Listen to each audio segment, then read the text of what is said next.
E aí, influenciadores do reino, estamos aqui para mais um Igol Podcast. Estamos com ela, a autora de um livro, uma intercessora incrível, uma amada dessa casa que faz parte da nossa equipe do Igol, ela, Jenny.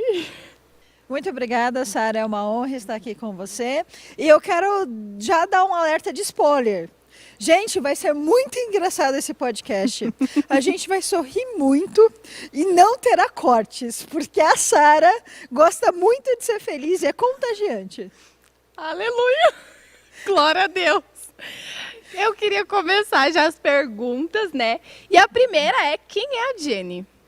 Uma perguntinha difícil. Eu poderia devolver uma psicóloga, só que falaram que eu não posso fazer isso.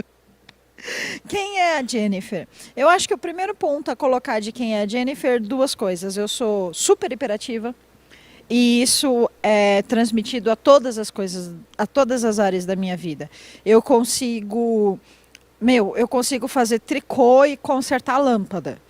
Então, assim, é uma é uma gama de coisas muito grande, só que nem sempre isso é uma coisa boa, porque eu acabo tendo muitas coisas na minha cabeça, eu acabo pensando em muitas coisas, eu acabo gastando muita energia com muitas coisas, eu acabo fazendo 200 coisas ao mesmo tempo, e nem sempre isso é uma qualidade, muitas vezes acaba se tornando um defeito. Mas, principalmente, eu sou uma pessoa que eu acho que... Cara, eu já perdi tanto na vida que chegou uma época que eu falei, não quero mais perder. Eu cansei de perder. E aí as pessoas perguntam, como é que você consegue fazer essas coisas? É porque eu já desisti delas. E quando eu consigo alcançar o resultado, é porque eu desisti da desistência. Então eu acho que seria assim uma forma bem resumida de falar quem é a Jennifer. Meu Deus, que profundo, já desisti da desistência, amiga. Que profundo. Sim. Mas é uma Jenny incrível que eu sou apaixonada. Te amo. Obrigada. E eu queria pedir para você compartilhar um pouquinho desse seu testemunho, né? Pra gente estar te conhecendo um pouquinho mais profundo. O testemunho é uma coisa assim muito difícil, porque você sabe que eu tenho muita resistência. A Sara é minha amiga pessoal, não há muito tempo, há pouco mais de um ano, e ela não conhece muito da minha vida, porque eu sempre fui muito reservada com quem eu sou e as coisas que acontecem e tudo mais. Mas uma coisa que eu levo como forma de ministério. Primeira coisa que eu posso falar assim sobre a minha vida. Eu sou uma pessoa que eu passei 27 anos, 25 anos dentro de uma igreja evangélica, tendo funções, estando ali no ensino de crianças, estando à frente de louvor. E depois de 25 anos eu decidi aceitar Jesus. E isso é uma das coisas que eu falo mais. Sim, nós precisamos falar de Jesus às pessoas, mas tem tanta gente que está na igreja e não vive Cristo, que eu acho que por essa experiência, por ter errado tanto dentro de uma igreja, eu acho que esse é o ponto principal, assim, do que eu posso falar sobre a trajetória. Mas também a trajetória daquilo que eu já falei muito, principalmente em ministrações. Eu cresci num ambiente onde mulheres não poderiam ser pregadoras, só que eu pregava. E eu pregava muito cedo, muito cedo. Eu vou ter que falar, gente. Eu não queria falar sobre isso. Vai pra internet. As pessoas vão ficar sabendo. Compartilha. Eu queria ser usada com dons de ciência, porque para mim isso era falar com Deus e ouvir a voz de Deus. E eu quis, gente. Você sabe o que é uma criança de 8 anos orando para ter visão? Eu orava. Só que eu orei dos meus 8 anos até os meus 12 anos e depois eu desisti. Com 12 anos eu tomei uma única decisão na minha vida. Eu vou completar 15 anos, eu vou sair da igreja, porque todo mundo que eu conheço faz isso. E o meu sonho aos 12 anos de idade era sair da igreja.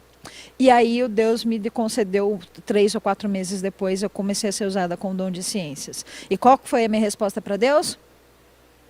Qual? Não quero.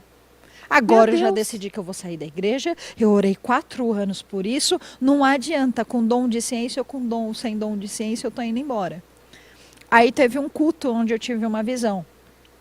E eu tive poucas visões com os olhos abertos. Eu sou do tipo de pessoa que tem as visões do pastor Luciano Subirá.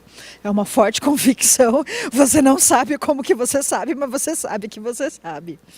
E nessa visão eu passava por uma porta e de longe eu já queria saber o que tinha do outro lado da porta. E quanto mais eu olhava assim pelo outro lado de fora da porta, eu não conseguia enxergar o que tinha dentro porque só tinha uma fumaça muito espessa. E eu ficava assim, eu queria entrar para ver o que tinha lá, só que eu não conseguia ver do lado de fora e eu não queria entrar ao mesmo tempo que eu queria entrar. E foi uma confusão entre a minha mente até o ponto que eu entrei, mas eu entrava segurando a porta e eu colocava a cabeça tentando passar ali pela fumaça e tentando ver as coisas e não conseguia. Aí eu soltava da porta, mas eu nunca perdi a porta de vista. Aí teve um momento que uma voz falou para mim, olha, se você quiser ir embora, a porta está aberta, você pode ficar tranquila que a porta sempre vai estar aqui. Mas o dia que você sair por ela, ela fecha e você não volta mais.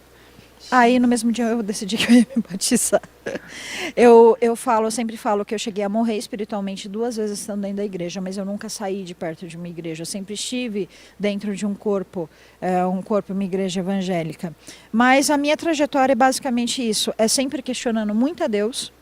Eu sou o tipo de pessoa que eu recebo respostas atravessadas de Deus a rodo, porque eu também pergunto tudo, eu falo tudo, eu não escondo nada, eu falo as minhas frustrações, eu falo as minhas indignações.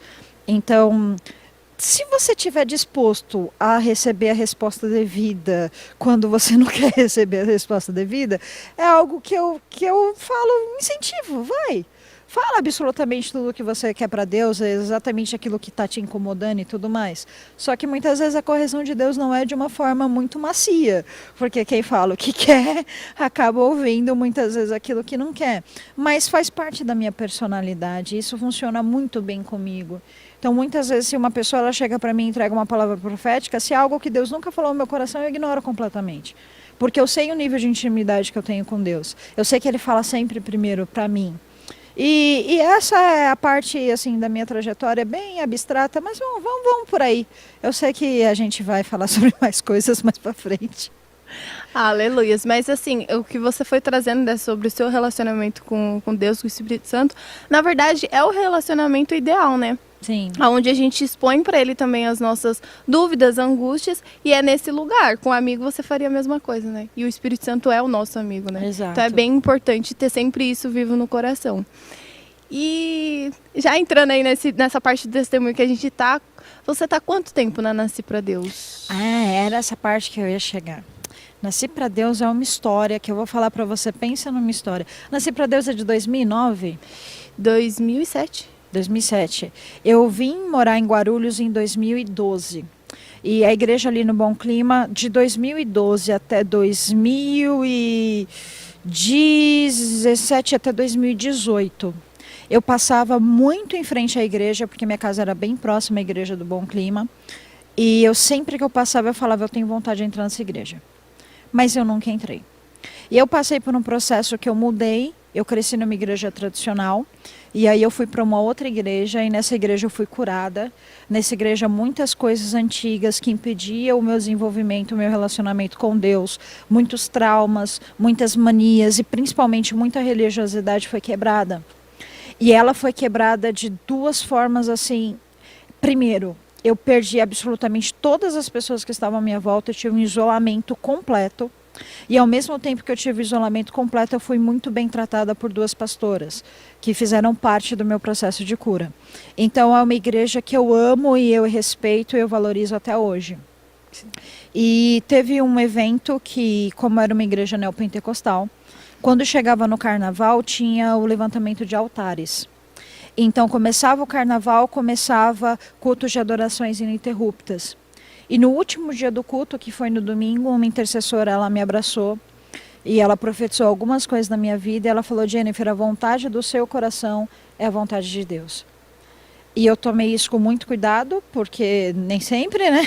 O nosso coração enganoso é o coração do homem, mas eu também entendi que ali tinha uma mensagem para mim.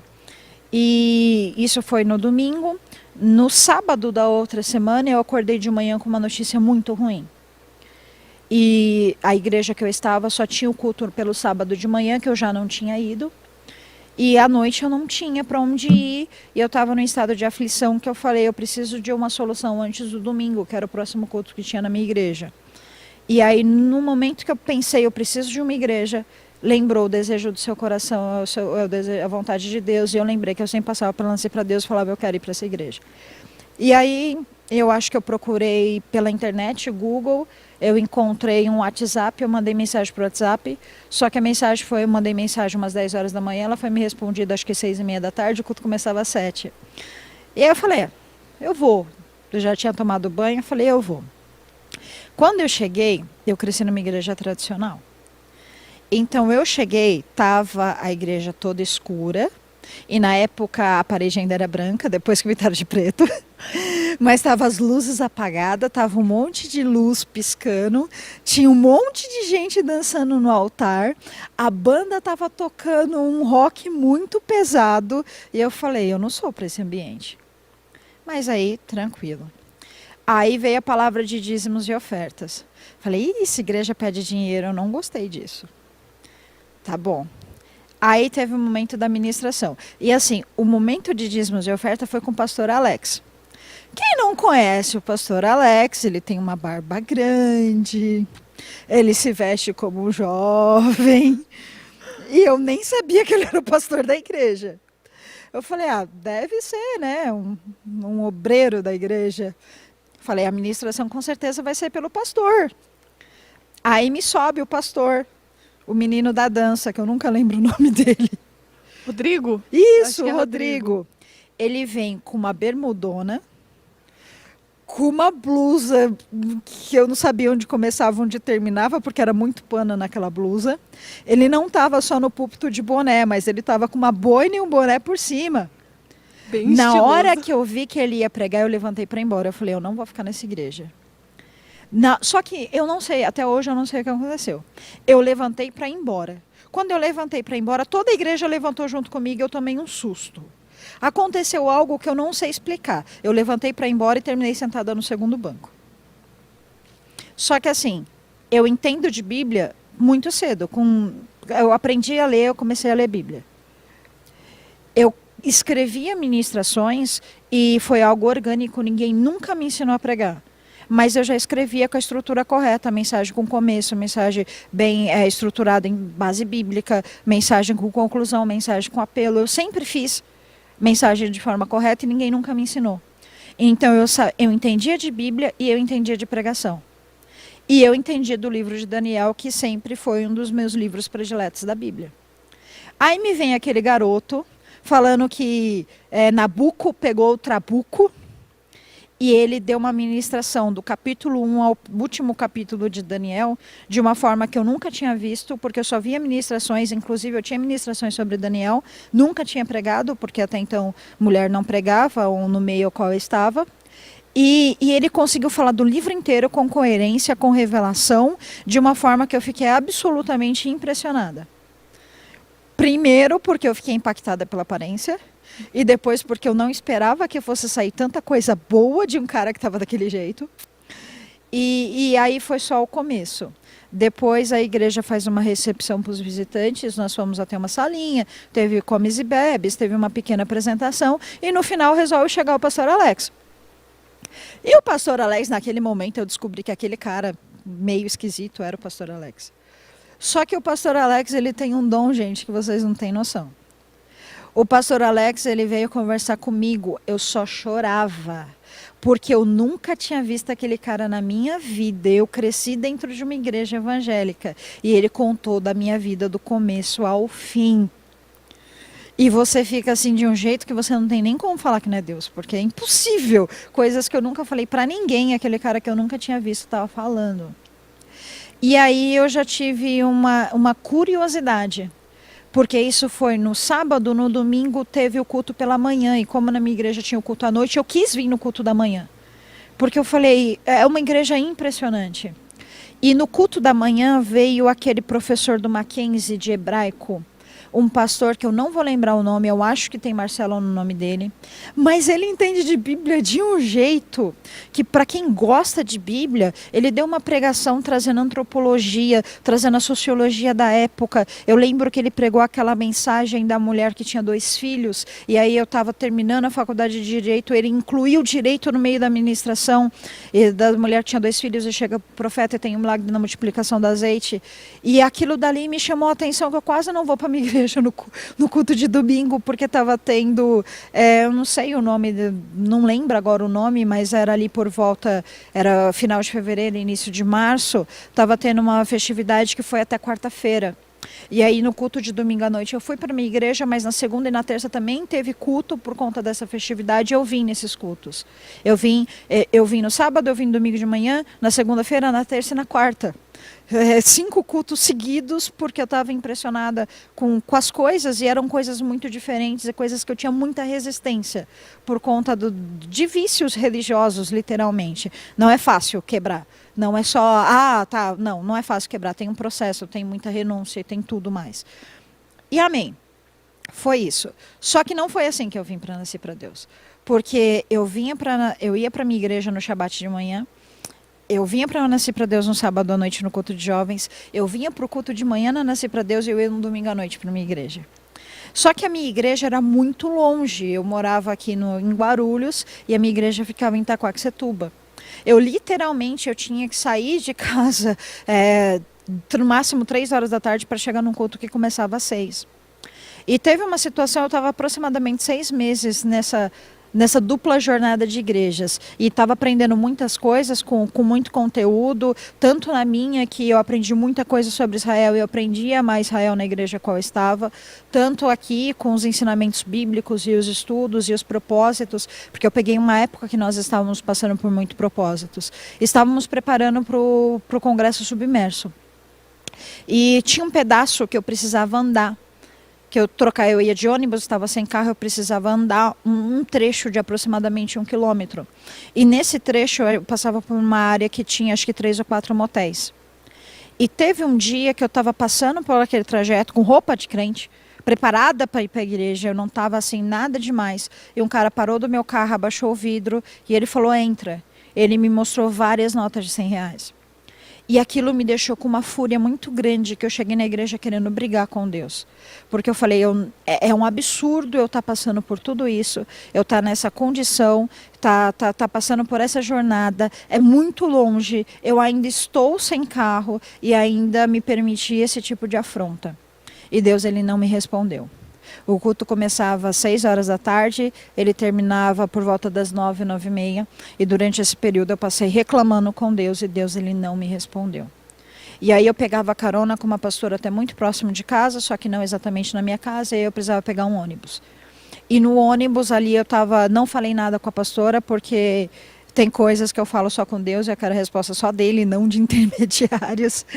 E aí no ônibus eu cobrei novamente a resposta de Deus. Eu falei, eu só quero saber o porquê.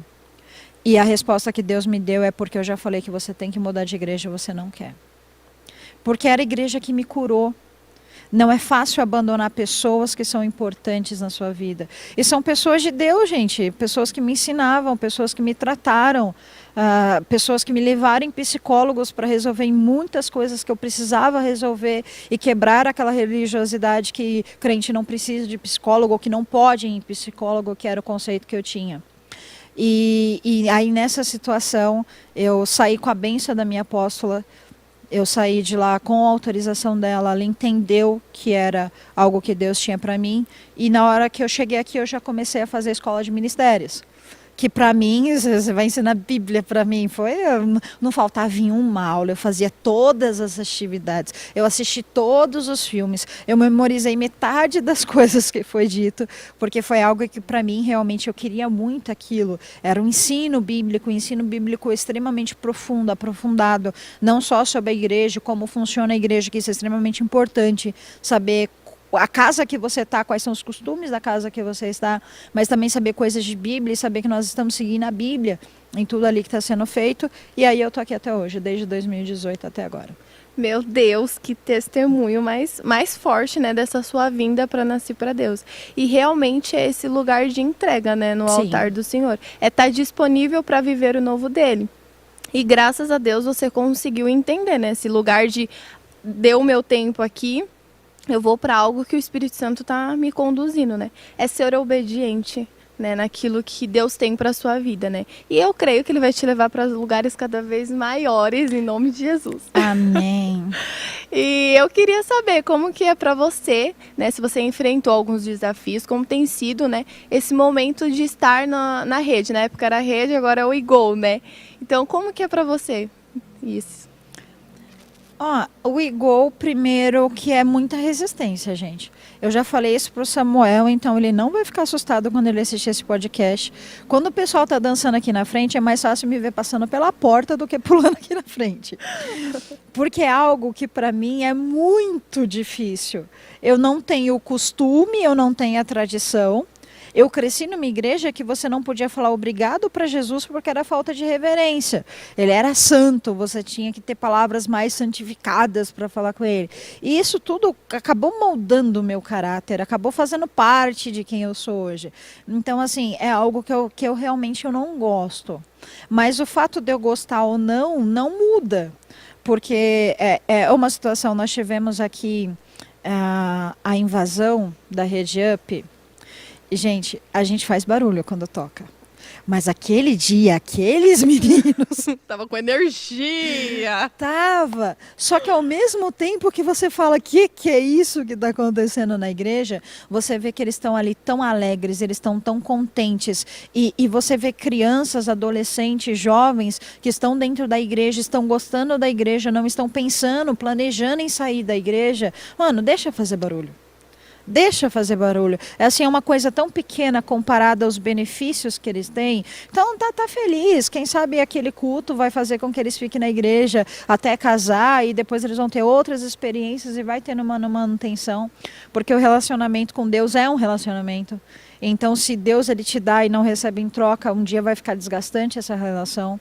Então, é sim necessário que nós tenhamos o desejo de estar ali falando, não, Jesus, eu estou aqui, eu estou querendo mais, eu estou querendo fazer mais. Isso é extremamente importante para o nosso relacionamento com Deus. Então, se é uma guitarra que está gritando, se é um baterista que esquece que tem tempo, que tem que tocar dentro do tempo, não só fazer um monte de barulho ao mesmo tempo, amém, deixa. Então, assim, mas isso é a parte assim da organização do culto. Frequentando outros lugares, o conteúdo que nós temos aqui nessa igreja, eu não tenho nenhum problema em falar bem da minha igreja, porque é uma igreja que você aprende sobre sexualidade, você aprende sobre paternidade, você aprende sobre finanças. Todo culto você aprende alguma coisa. Se você frequenta, acho que tem 54 finais de semana, aí você tira ali as folgas, se você colocar ali que uma pessoa veio para a igreja 40 vezes num ano, ela conheceu sobre as 12 ou 8, não sei agora, não sou coach, gente, mas a vida tem acho que 12 ou 8 áreas e com certeza nós vamos trabalhar todas essas áreas ao longo do ano, porque é uma igreja que tem esse tipo de preocupação. Então, jovem, você vai casar, você tem que ter um sustento, você tem que ter uma moradia, você tem que ter um relacionamento com a tua esposa, você tem que ter um relacionamento com seus familiares, então você vai ter que ter um relacionamento futuro com seus filhos, e isso é ensinado. É uma igreja que antes de você casar, você tem um curso para noivos, que depois que você casa, você tem um curso de recém-casados, que você vai batizar, você tem um curso antes do batismo, você batizou, você tem um curso de pós-batismo. Então, assim, é uma igreja que está preparada para enviar pessoas para nações. Porque o que mais falta é entre o meio cristão, e eu vou assim falar de política, você não pense que a gente vai se livrar disso hoje, mas é assim, peraí, você vai votar em quem? Não, mas por que seu pastor... Não, seu pastor não falou que você tem que votar em ninguém. Ele falou quais são os conceitos, quais são os princípios, o que você tem que pensar. E eu falo mais ainda, você tem que pensar em economia, você tem que pensar em segurança. Porque não adianta você ter um dinheiro para comprar um iPhone e você ser assaltado em qualquer lugar que você for. Então, assim, é todo essa blindagem que nós temos. Aqui não se cuida só da área espiritual. Aqui não se cuida só da área financeira, aqui não se cuida só da área emocional, se cuida da vida das pessoas. E eu acho que essa que é a função que a igreja em si, não um pastor, mas a igreja precisa tomar conta da vida das pessoas, porque se perdeu muito disso ao longo do tempo. E é por isso que o evangelho se encontra tão desgastado hoje. Verdade, né? A Nasce para Deus, ela tem muito esse contexto, né, de cursos, de especializações. E isso é muito importante, até mesmo para nós que gostamos de ciência, né, de aprender cada vez mais. Isso é muito legal, porque tudo que a gente vai fazer, né, na nossa vida, até decisões de namoro, de casamento, em questão de economia, a gente tem cursos aqui na Nasce para Deus que nos preparam para esse mundo, que realmente é um mundo lá fora, onde a gente precisa nos posicionar. E eu vejo que a Nasci para Deus tem muito esse lugar de nos ajudar a nos posicionar, né? Perante a palavra, mas também perante aquilo que o mundo está falando lá fora, né? E se posicionar muito assim na palavra. Então, assim, é um lugar que se você tiver mesmo infiltrado, você consegue absorver muitas coisas do reino, né? E falando nesse aprender, né? Eu queria saber com você, que uma vez a gente estava conversando, né? E você veio falando muito assim para mim sobre a sua intimidade com o Espírito Santo, o quanto ele tem tratado algumas coisas em você. E eu queria saber como tem sido esse processo, né, de cura, de libertação de algumas coisas na sua vida com o seu amigo Espírito Santo. Amém. Vamos homenagear a sua mamãe? Pastora Cláudia, eu quero a senhora aqui. Deixa eu só fazer a fofoca, né? A pastora Cláudia fugiu de mim, gente. Você lembra disso, né, amiga? Lembro. Mas para quem... Deixa eu até focar aqui na câmera, pronto. Oi, pastora Cláudia, tudo bem com a senhora? Gente, a pastora Cláudia é uma pastora de cura, libertação, intercessão. E ela é uma pastora que trabalha com pessoas em situação de rua, com dependentes químicos. E quem entende um pouco de intercessão, você sabe que pessoas que mexem com essas situações são intercessores de guerra. E ela fugiu de mim, cara. Você tem noção? Deu uma fugidinha ali rápida. Você tem noção de como isso afetou o meu psicológico? Bom, primeiro, respondendo a sua pergunta. Bom, você é psicóloga, você entende, inclusive se eu falar alguma coisa errada, você me corrija. Mas é impossível você resolver os seus próprios problemas fugindo de quem você é. Então, quem é a Jennifer? É uma pessoa autodidata. Eu aprendo muito sozinha. E muitas vezes eu preciso de alguém só que me confirme o caminho, que fale, olha, tá certo. Então, primeiro, meu processo de cura foi sozinha. Só que esse processo de cura sozinha foi acompanhado por psicólogos, foi acompanhado por pastores, foram acompanhados por pessoas que tinham influência sobre a minha vida. Por quê? Porque se uma pessoa chegasse para mim e falasse, não iria me convencer. Eu preciso chegar à conclusão, realmente é isso. Eu preciso ter certeza disso antes de acreditar em qualquer pessoa. Eu não sou facilmente influenciável. Só a TV me influencia. Se eu vejo pipoca na TV, me dá vontade de comer. Se eu vejo pudim, me dá vontade de comer. Mas só a TV me influencia. E só me influencia com comida. Então, assim, primeiro, eu tive que entender. Esses dias eu comecei a estudar um pouquinho sobre neurociência. Ai, é fantástico, eu tô fascinada por isso. Eu aprendi coisas sobre adolescentes e principalmente sobre suicídio, que eu queria muito falar sobre isso, mas não está dentro do nosso roteiro, fica para uma próxima. Então, Samuel, podcast 2, já tem conteúdo. Educação, ciência e política, pelo amor de Deus, vamos falar de política? Continua. A gente entra nesse tema ainda hoje. Um breve corte, telespectadores, passou o nosso comercial, vamos voltar à nossa pergunta. Vamos fazer um corte só para deixar os internautas irritados em casa?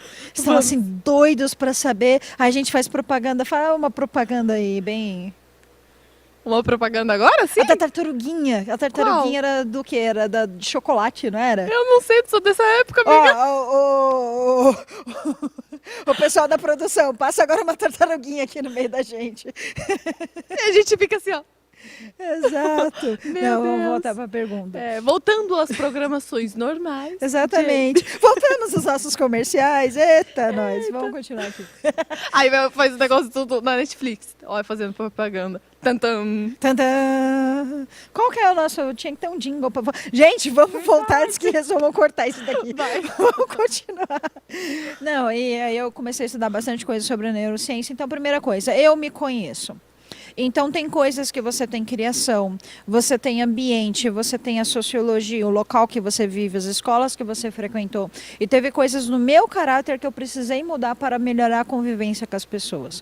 Porque eu descobri com um psicólogo, e depois de muito tempo isso me prejudicou demais, que o tipo de inteligência que eu tenho, que é um tipo de inteligência espacial, se você não tomar cuidado, fica ali muito próximo da psicopatia ou da sociopatia. É lógico que não no nível de matar alguém, mas existe graus de tudo isso e tudo mais. E também como eu penso diferente, eu falo diferente, muitas vezes as pessoas acabam não entendendo, porque eu mesmo encurto as minhas palavras. Eu penso numa coisa, só que minha mente já está lá na frente e eu começo a falar uma frase, e quando eu vejo já estou terminando e quem está perto de mim não entende nada, ou entende de uma forma completamente errada, e isso não é bom para os relacionamentos. Então eu precisei fazer tratamento para melhorar esse tipo de coisa, para melhorar o tipo de comunicação.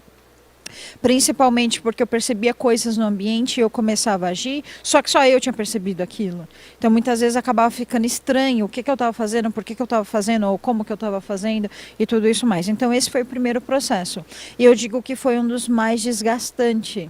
Porque é aquilo que psicologicamente você está pensando, eu tenho um problema, eu tenho um problema, eu tenho um problema. E você corrigir qualquer problema é muito desgastante.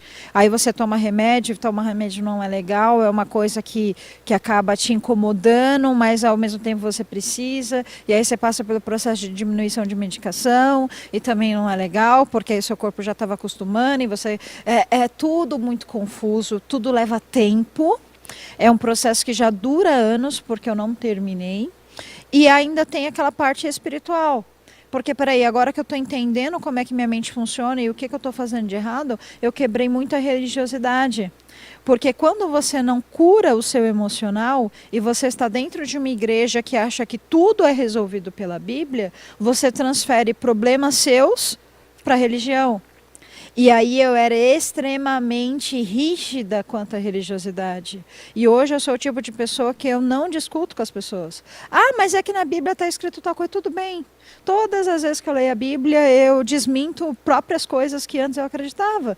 Então é inútil eu ficar levantando bandeiras e falando isso é certo, isso é certo, isso é certo, isso é certo, porque depois de algum tempo eu mesmo vou falar isso não é certo. Então não faz sentido. Então assim, esse processo de cura, primeiro, ele é desgastante. Segundo, ele é conflitante. Terceiro, ele é necessário. Então, assim, são todos os pontos e de preferência, não faça sozinho. Porque que teve de sessões de psicólogo que eu não queria ir, que teve de coisas que eu tinha que fazer que eu queria desistir. E aí você tem o 8 ou 80, você está fazendo 50 projetos ao mesmo tempo e de repente você não quer fazer absolutamente nada, você só quer ficar em cima de uma cama ou até mesmo fazendo outras coisas, jogando, fazendo qualquer outro tipo de coisa. Então tem tudo isso e tudo isso precisa de um acompanhamento e por mais que eu não goste de remédios e graças a Deus hoje eu não tomo nenhum, eles foram necessários, foram úteis ali na sua função e tudo mais. Então, eu acho que esse processo é um processo que ele continua. Cada vez eu aprendo uma coisa diferente, algo diferente, só que ele também precisa ser muito bem acompanhado e com muito cuidado. Porque você está ali numa região de vulnerabilidade. Então, se você pega ou até mesmo um pastor que seja responsável, ou um psicólogo que seja responsável, você acaba pegando algo que deveria ser uma solução e girando você para o lado errado. E aí acaba complicando tudo. Agora, o que eu posso assim falar sem sem medo nenhum de errar, é tome cuidado com tudo aquilo que tira a sua consciência. Eu não sou nem um pouco a favor da hipnose. Eu não sou nem um pouco a favor a qualquer tipo de tratamento que tire o seu controle. Porque se alguém falar algo para você que você começa a desconfiar que aquilo dali tem algum resultado positivo, você simplesmente troca. É você que paga o psicólogo, você decide se vai pagar essa pessoa ou se você vai pagar outra. Agora, se você faz algo que você perde completamente o controle, gente, eu não gosto de regressão.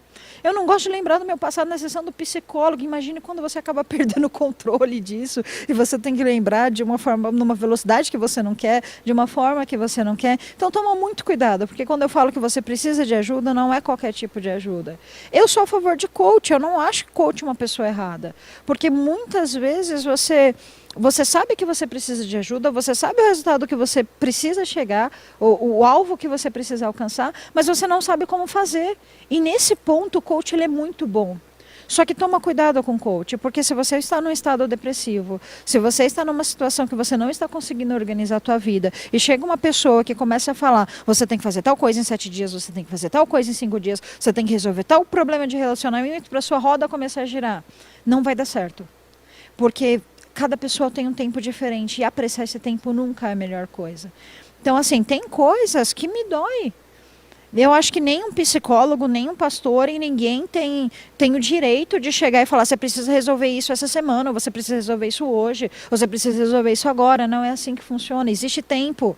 E talvez, se eu abreviasse esse tempo, seria muito melhor para mim. Mas será que eu aguento todo esse tipo de dor de uma vez só? Então, assim, todo esse processo, o processo de cura, ele é necessário. Eu sempre falo que tem pessoas que aceitam Jesus no leito de morte. E aí essas pessoas, elas vão direto para a eternidade, beleza. Mas quem está dentro de uma igreja precisa se curar. Por uma única razão. Nós esperamos a volta de Deus. Mas eu não sei se vai ser hoje ou se vai ser daqui a 10 anos. Se você carrega muitos traumas, se você carrega muitos pesos, se você carrega uma bagagem infinita de coisas que não te levam à salvação, que não te levam à eternidade, ou como foi dito hoje, que não gera tesouros no céu, vai chegar uma hora que isso vai ficar tão cansado, tão pesado, que você vai ficar cansado e vai parar de fazer o que você precisa fazer. Então, e é uma coisa que eu digo, isso eu digo como intercessora. Nós fizemos um jejum de 72 horas, só no líquido. E eu não perdi 100 gramas. E, gente, ninguém faz jejum para emagrecer. Mas quem é que fica 3 dias sem comer e não emagrece? E aquilo dali estava me incomodando. E pouco depois do jejum teve uma situação que uma pessoa que eu nem sabia que não gostava de mim, teve um entendimento errado de uma coisa que eu nem sei se fiz ou não fiz, e ela liberou perdão para minha vida. E eu falei, tá bom. Eu nem sabia que não tinha me perdoado, tá ótimo esse negócio. Eu já fiquei sabendo do problema quando veio com a solução. Só que naquele mesmo dia eu subi na balança e perdi 2,5 kg. E eu falei, gente, liberar perdão emagrece? Precisamos perdoar mais? E receber perdão também, por que não? Isso que você foi falando realmente é o processo de cura, né? O processo de cura, eu falo até mesmo no ponto da psicologia, não é do dia para a noite, né? Tem todo um construir, uma caminhada de passo em passo, né? Como diz a palavra, de glória em glória, né? Então, é um caminho de processos, né? E graças a Deus você foi entrando nesse caminho de processo, foi se permitindo, porque o processo da cura tem tudo a ver com você aceitar e você permitir ser mudada, né? Então, esse processo de cura que você passou, tudo foi surgindo pela mão e pela vontade e pela misericórdia de Deus e pelo Espírito Santo, né? Que tudo é conduzido por Ele, né? E graças a Deus é conduzido por Ele, né? Amém. E é muito bom esse detalhe que você trouxe, né? De, eu tô buscando ali me envolver mais com o Espírito Santo, me permitir a cura com o Espírito Santo de algumas coisas que eu passei, que eu sei que eu preciso ser curada, mas também entender esse lugar de que eu preciso de uma ajuda profissional. Sim. Que eu preciso, se for necessário, tomar um remédio, eu vou tomar um remédio. Porque é o físico, né? Nós precisamos cuidar do físico, nós precisamos cuidar da nossa alma e do espírito. São Exato. 3 coisas que a gente precisa cuidar, né? Então, é muito importante ter essa sabedoria, porque isso foi uma sabedoria que você recebeu de Deus, né? Do alto, para entender esse processo. Glória a Deus por isso. Amém. Porque hoje você é essa pessoa incrível que você é, mas pelo processo que você passou, né? Porque para ter chegado até aqui, Deus passou por muitas coisas com você. E daquele dia que você me contou esse pouco da sua história, eu falei, meu Deus, que incrível, né? E na hora que eu tava elaborando as perguntas, eu falei, cara, tem que falar sobre isso, porque aquele dia mudou muita coisa pra mim, que eu falei, cara, é um processo na vida. E todos nós enfrentamos esse processo, mas muitas vezes a gente não quer aceitar esse processo, né? Mas glória a Deus por isso. E já Amém. entrando nesse lugar de processo, né, de caminhada com Cristo, eu queria saber de você, qual é o ministério assim que você mais gosta dentro da igreja e o porquê, né, desse ministério? Tem 3 coisas. Eu não quero sair do Brasil. Para de me entregar a profecia que eu vou sair do Brasil. Inclusive, Espírito Santo, tenha misericórdia, me deixa ficar no Brasil. Eu ia falar uma coisa, mas vai causar polêmica. Deixa pra lá. E daquela, vou viajar de avião, porque meu Deus vai me levar pelas nações. Mano, a gente já riu tanto nesse podcast que dava pra... terapia, gente, vocês precisam fazer terapia caçarinha. Vai ter terapia do riso. Bom que a gente vai liberando os hormônios aí da Isso. felicidade. Eu não quero sair do Brasil, eu não quero ser pastora. Gente, pra que eu vou querer ser pastora? Todas as confusões que eu arrumo é um pastor que resolve. Pra que serei eu a pessoa a resolver essas confusões? Não faz sentido, mas amém. O Espírito Santo tem falado. Um dia vai chegar e esse dia é ele que decide, ninguém mais. E eu não gosto de pessoas, eu gosto muito de, de planejamento. Veio Portas Abertas aqui na igreja, que contou as experiências das pessoas, da forma que fazia, com chip, com cartas, com pedaços de livros, para mandar para os países onde a Bíblia não era permitida. E eu já comecei a pensar num monte de estratégia, eu falei, eu quero fazer isso. Eu quero dar um jeito, cara, já drone está muito complicado, porque drone já virou um equipamento militar, mas sei lá, garrafa ainda está muito ultrapassado, tem que ter um jeito melhor disso. Isso já começou a entrar na minha mente. Só que isso é o que eu quero. Aí pergunto, o que que Deus quer? Me mandar para fora do Brasil, para tratar de pessoas?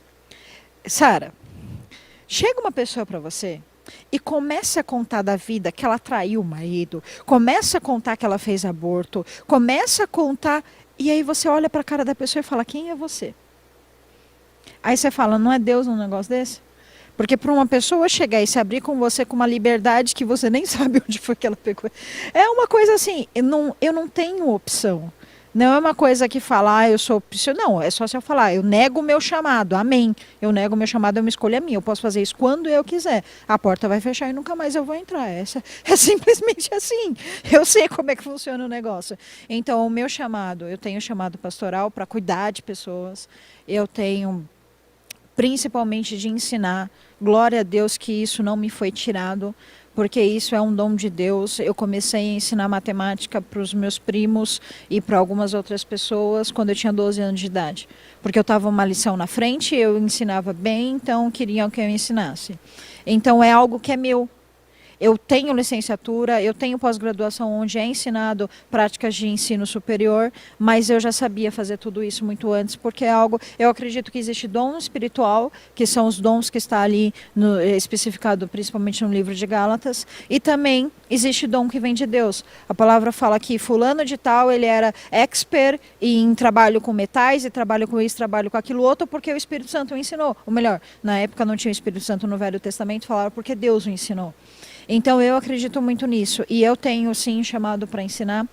Eu tenho uma facilidade para ensinar muitas coisas para as pessoas, então eu tenho sim um chamado para tratar de pessoas, principalmente cura e libertação, porque eu sou intercessora. Então isso é o que Deus ele tem separado para mim. Não que seja algo que de fato eu tenha buscado na minha vida, Jesus. É que o Google ele apita sozinho, mas se a Sara aí, eu não me aguento. Eu falei alguma coisa que o Google pegou aqui e resolveu responder, gente. Foi maravilhosa, amiga! A Dina aqui, assim, do nada o Google eu... entrando em desespero em 3, 2, 1. Desculpa aí, produção. A gente tem déficit de atenção, depois de 10 minutos a gente para. É assim, 10 minutos pausa, 10 minutos pausa. Mano, o que foi isso? Não, e eu olhando assim, ô Jonathan, você botou tanto medo em mim. Você colocou tanto medo em mim, cara, falando desses negócios de ouvir voz aqui, de não sei o que lá. O Google dela falou, já entrei em desespero. Eu fiquei, meu Deus, quem tá falando? E já falando, né, sobre essa parte, assim, ministerial, né, sobre essa sua visão mesmo dentro da igreja, como tem sido para você servir no Intercessão do IGOL? O Intercessão do IGOL, a gente pode imitar a Bia? Será que é permitido? Não. Tem que respeitar a liderança, né? Um pouquinho, vai. Mas deixar ali em evidência, eu acho que é uma forma de honrar. Vamos partir do começo. Vamos ser amigas boazinhas com a Bia. Primeiro, Sara, o que é ser intercessora? Ô, amiga, não sei, né? Tu é intercessora? Ajuda aí. Eu não escolhi ser intercessora. Sim. Eu fui intercessora antes de poder tomar algum tipo de decisão. Por quê? Eu vou explicar de uma forma bem didática. Quando você sofre algumas coisas na vida, você procura culpados. E aí, muitas vezes, o culpado é você, porque geralmente quando você transfere para alguma outra pessoa, é uma forma errônea de você se livrar daquele problema. E aí você descobre coisas dentro de você, mas aí você começa a ver que tem também coisas no âmbito espiritual. E vamos dar nomes devidos? Satanás. Ele, desde muito tempo, da criação do mundo, ele já tenta acabar com a nossa vida. E na minha, ele conseguiu, desde muito criança, atacar diversas áreas da minha vida. Então, quando eu cheguei assim, a uma consciência, eu falei, cara, dele eu posso me vingar. Eu cheguei a essa consciência. Só que aí é que tá. É aquela pessoa que tem muita energia e não sabe lutar. Apanha até... apanha até sair 11 e continua apanhando. E aí eu comecei a estudar o que era intercessor. Então, a definição mais didática de intercessor é a pessoa que se coloca entre tá aqui um terceiro, tá Deus, e ela se coloca, tem a pessoa e Deus, ela se coloca entre a pessoa e Satanás. Então, eu vou colocar aqui, você tem 4 pontos. Você tem Satanás, você tem o intercessor, você tem a pessoa e você tem Deus. Por quê? Porque o primeiro ponto, você vai refutar Satanás da vida daquela pessoa, libertação. E aí você tem um outro ponto, quando você inverte. Quando o intercessor ele vai aqui para perto de Deus, ele fica entre Deus e a pessoa, para também interceder por ela, geralmente por diversos outros assuntos. Então, assim, é isso, é uma regra, sempre acontece isso, é geral. Não vou falar que todo mundo é dessa forma, porque às vezes você precisa interceder a Deus para livrar de Satanás. Depende da situação, é algo assim muito particular. Mas a grosso modo eu acho que se torna didática essa explicação. E aí vamos para outros pontos. Nós temos armas, sim. Entenda uma coisa, Satanás ele não tem liberalidade para andar livremente sobre a terra, mas ele anda com pontos de acesso, que pode ser pessoas ou objetos santificados a ele. E isso eu não estou falando só de ídolos, tem diversas situações que você pode ter ali uma manifestação maligna. E você também tem em contrapontas as ferramentas, porque Lúcifer era um anjo de luz até resolver se rebelar contra Deus.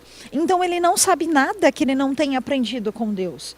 Essa que é a verdade. Então todas as vezes que você tem uma arma das trevas, você sempre vai ter uma arma de luz. É por isso que eu creio em óleo ungido, em alguns pontos, em atos proféticos. As igrejas mais neopentecostal, elas têm armas santificadas, ela tem espada, ela tem flechas. E então, assim, tudo isso são pontos. Aí vai, se você é mais pentecostal, você vai acreditar numa linha mais abrangente, tudo é Deus, tudo é demônio. Se você tem ali uma linha um pouco mais consciente, você vai ter uma consciência de que sim, é dessa forma, mas não tão categórico, tão assim. Não importa qual linha você crê. Eu só preciso que você entenda uma coisa, apesar que talvez muitas pessoas nunca serão intercessores. Eu preciso que vocês tenham a consciência de que tem uma guerra que ela começou na eternidade, quando Lúcifer resolveu tomar o lugar de Deus. E essa guerra só vai terminar no milênio, e eu não vou falar de escatologia, porque nem eu entendo escatologia.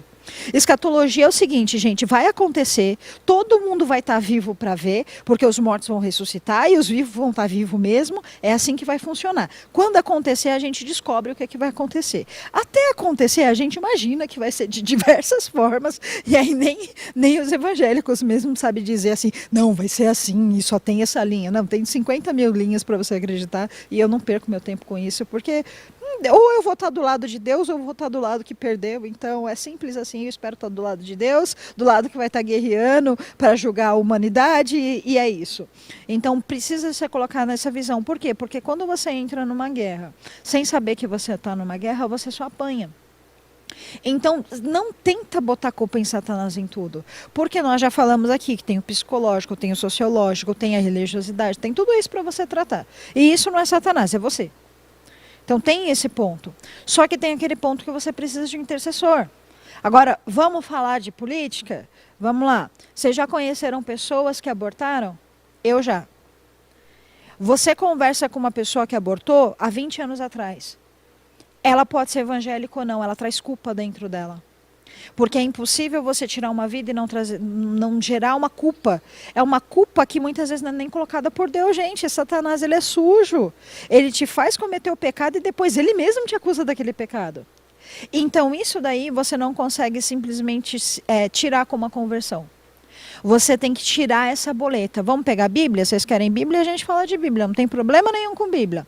Moisés, ele escreveu um mandamento falando não matarás. Só que antes de conhecer a Deus, ele matou. E aí Moisés morreu. E a palavra fala que os anjos tiveram que esconder o corpo de Satanás, porque o corpo de Moisés de Satanás, porque Satanás queria levar o corpo dele. Ele falou, eu tenho direito sobre a lei que ele mesmo assinou. Porque foi Deus que falou, mas foi ele que assinou. E aí, como é que você se livra disso? Porque vai falar, teve perdão? Gente, é Moisés. Se Moisés não teve perdão, tá difícil pra gente. Então, sim, eu acredito muito que ele teve perdão. Só que ele teve que ter perdão com a atuação de Jesus Cristo antes de Jesus verter o sangue dele. Então, assim, tem coisas que se você for parar para pensar no princípio legal, você fala, não tem chance. Mas aí você volta pela Bíblia. Nós temos chance em tudo desde que haja um arrependimento através do sangue de Cristo Jesus. Só que aí você precisa de um intercessor para entrar com libertação. Porque a partir de todo momento que ela cometeu aquele ato, vai ter lá uma carta, um cheque falando essa pessoa é culpada, ela é culpada de sangue, ela é culpada de sangue. E aí o intercessor tem que intervir e buscar ali de Deus uma cura, uma libertação, para que o arrependimento, a partir da conversão e o arrependimento dela, ela seja livre daquele pecado. E isso acontece com diversas outras coisas. Porque é tão complicado quando um dependente químico resolve aceitar Deus? Porque você tem que tratar o psicológico dele. Por que que ele se envolveu com droga? Gente, tem um motivo. Não vem falar que é porque ele quis. É por falta de afeto familiar. Ah, mas o pai e a mãe dele eram presentes. Será? Você estava dentro da casa dele? Você sabia o que acontecia lá dentro? Você sabia se realmente ele era compreendido, o seu afeto? Ah, todo mundo que não tem afeto dentro de casa vai usar drogas? Não, mas isso é um fator. Você tem que ver ali o relacionamento social que ele tem com as pessoas. Muitas vezes ele é inteligente e ele tem problemas para se socializar, a depender da inteligência que ele tenha, e aí ele acaba recorrendo nas drogas. Só que as drogas é algo que te tira completamente o controle do seu corpo e dá sim legalidade ao mal agir na tua vida. Porque você não está fazendo algo que agrada a Deus. Não é possível servir a dois senhores. Ou você está servindo a Deus ou automaticamente você não está servindo. E aí essa pessoa, ela entrega a vida para Jesus. Você tem que curar, primeiro, os problemas que ela tinha antes de se tornar dependente. Depois você tem que curar os problemas que ela adquiriu por se tratar dependente. Depois ela passou tanto tempo sendo escravizado pelo aquele vício, pelo mal, que você também tem que libertar a alma dela, não é só aceitar Jesus. Uma pessoa que é dependente química e simplesmente aceita Jesus e não passa tratamento nenhum, ela corre um sério risco de em pouco tempo ou até um tempo mais prolongado, mas ela vai acabar voltando ao vício, porque ela não resolveu os problemas principais dela. Então tudo isso você tem atuação de intercessores. Vamos falar de política? Não. Joga aí um pouquinho. Sabe de qual que é o política, problema? vai. Que isso daqui vai passar depois das eleições. Tinha que ser antes, cara. Tinha que ser antes das eleições. Vamos lá. Vai. Vou O Samuel vai cortar essa parte. Jesus. Vai, coloca um pouco de polêmica, a gente Vamos lá. gosta. Sara, você acha que um assaltante, vamos lá, um cara que assalta um carro forte, você acha que se antes dele estar ali para cometer a profissão dele, ele fizer uma oração, Jesus, me dê ali uma boa noite de serviço, guarde a minha vida, em teu nome eu oro, amém. Jesus vai responder? Não sei. Você não sabe, pelo amor Não de Deus, sei. a resposta é não. Gente, não vai. Vamos pegar aqui um outro caso, uma mulher que o produto que ela vende é o sexo, conhecida como garota de programa. Se ela faz uma oração falando, Jesus, me dê prosperidade no meu trabalho essa noite, Jesus vai abençoar? Não. Por quê? Porque tá indo contra os princípios, né? Exatamente isso, Jesus ele é legalista. Então toma muito cuidado com o que você faz. Por quê? Vamos pegar outro caso? O cara, pastor de igreja. Aí chega uma jovenzinha, a esposa dele não está naquele culto de jovens, ele engravida uma jovem da igreja. Se ele orar pedindo para Deus matar aquela criança, Deus vai responder? Não, porque tá indo contra os princípios, né? Aí pergunta para mim, intercessor resolve todos os problemas, gente? Peraí, calma, pregadora, porque a Bíblia fala que a oração do justo pode muito em seus efeitos. Aí vem aquele texto que fala que se meu povo se humilhar e orar e se arrepender, eu sararei essa terra. A Bíblia está mentindo? Aí nós vamos entrar em outra parte da Bíblia. O que foi que Deus disse a Samuel quando era para ele ungir Davi o rei? Samuel, até quando você vai insistir em Saul? Eu já desisti dele. Por que o povo foi para o cativeiro na época de Jeremias? Porque passaram-se não sei quantos profetas e o povo decidiu que ele não iria se arrepender. Então, assim, intercessor é extremamente importante, lógico que é. Jesus, ele responde oração, gente, se eu não acreditasse nisso, nem crente eu seria. É lógico que Jesus responde oração. Eu vou ter que falar a história da Maria Teresa, gente. Esse podcast não termina hoje. Fique em paz, pega a pipoca que vai render. Não ria, Sara, porque vai aparecer sua risada no vídeo.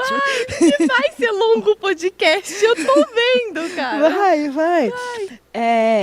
Segunda-feira, choveu, até eu não aguentar mais. Terça, deixa eu só terminar a parte, né, gente? Calma aí, desculpa, gente. É que eu penso muito rápido. Vocês estão vendo como eu funciono na minha mente? Meio TDAH, né? Mas tudo bem. Não, amiga, não arruma mais um problema, pelo amor de Deus. Já tem uma lista, calma. Depois a gente trata desse, tá? Você já viu isso?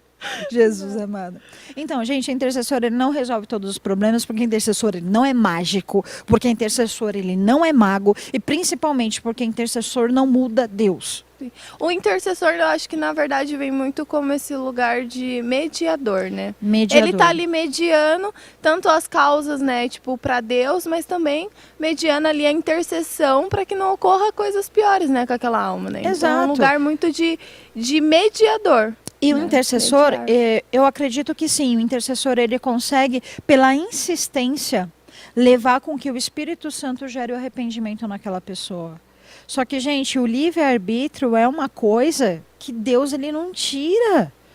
Se a pessoa ela decidiu que ela vai fazer aquilo da forma que ela quer e aquilo é contra os princípios de Deus, ela vai fazer. E não adianta, mas a mãe é do círculo de oração, mas tal pessoa está orando, Deus deu promessa, Deus dá diversas promessas. Eu escolho se eu vou viver essas promessas ou não.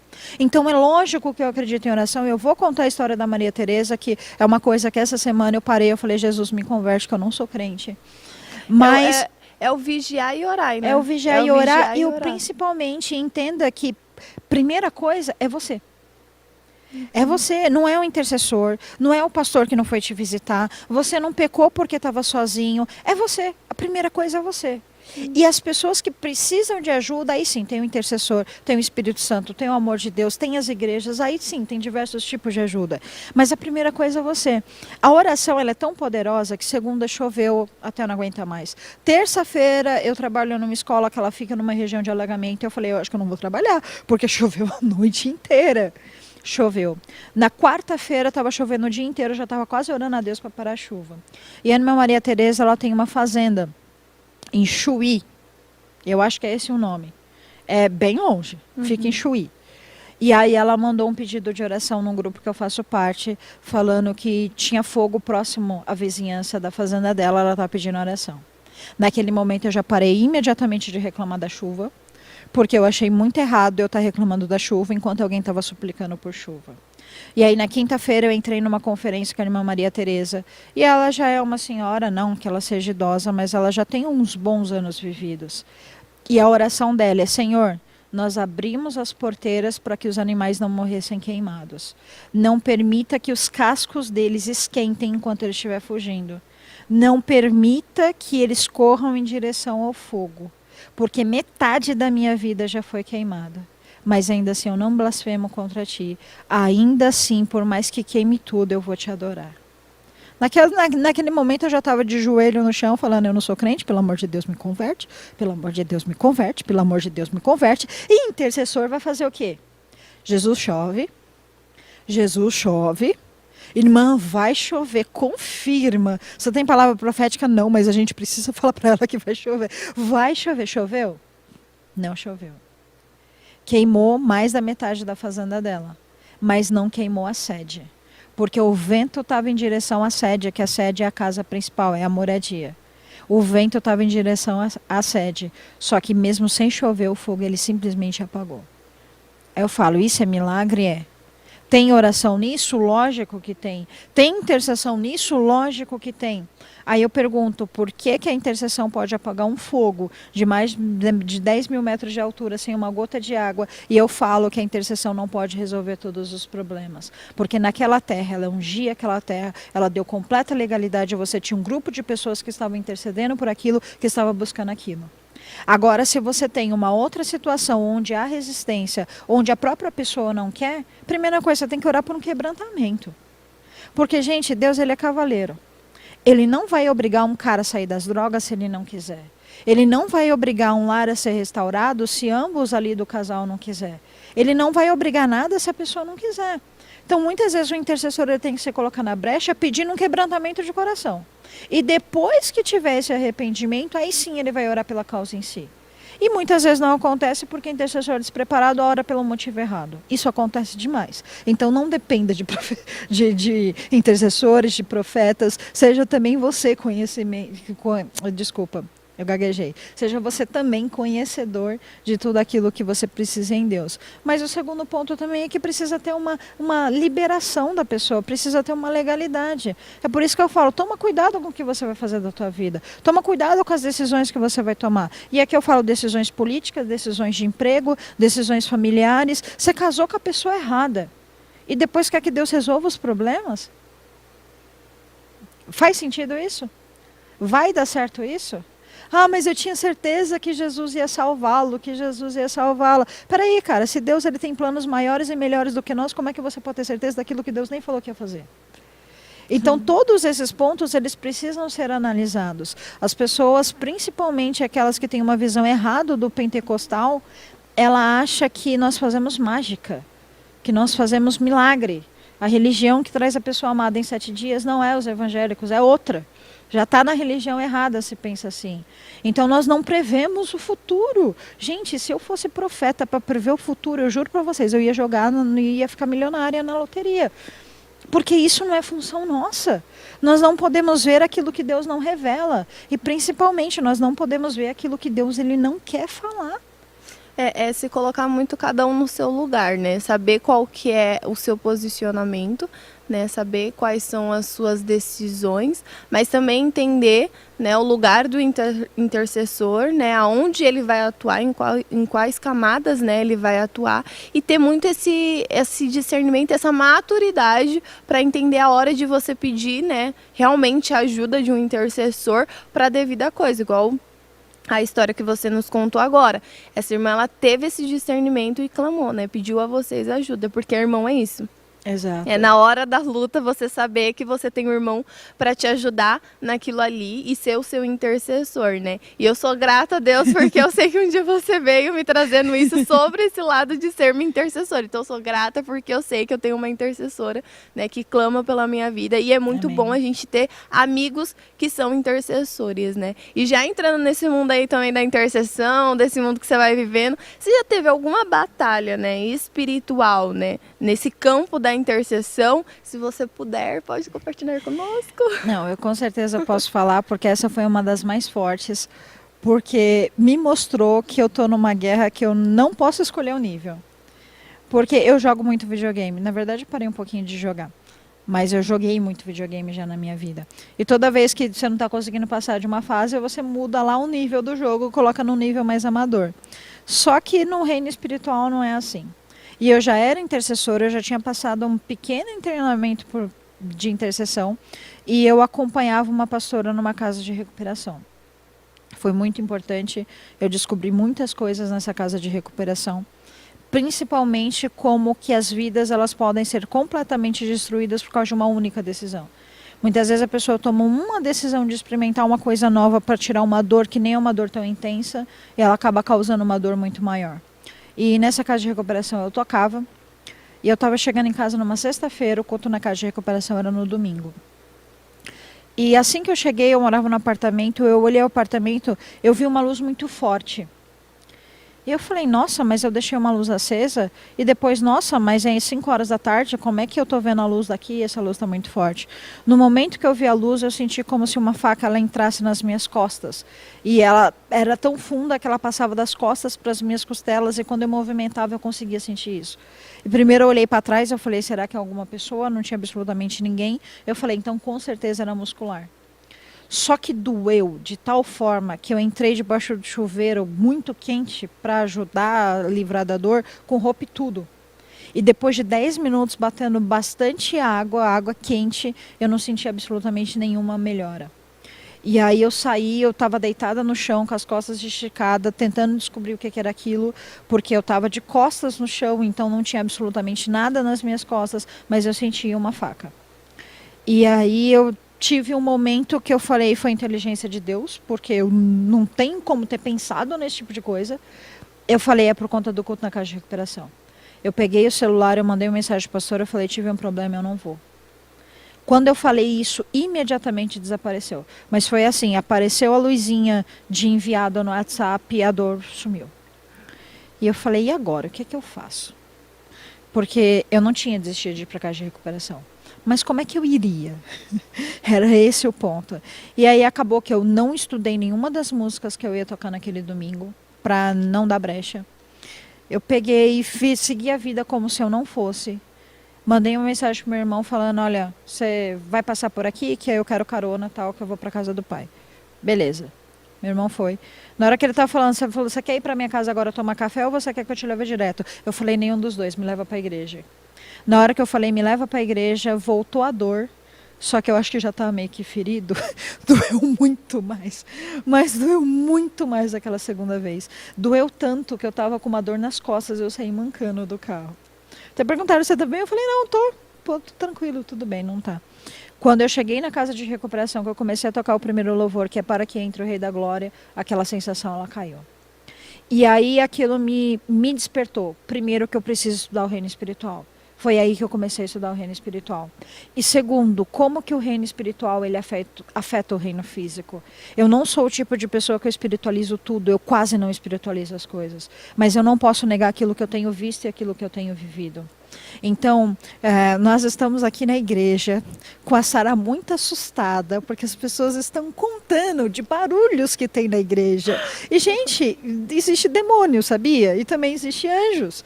O reino espiritual, a própria Bíblia fala que é um reino ele é mais real do que o reino que nós podemos ver. Então, assim, isso é fato. Só que nós não podemos primeiramente viver com medo, mas nós também não podemos viver enganados.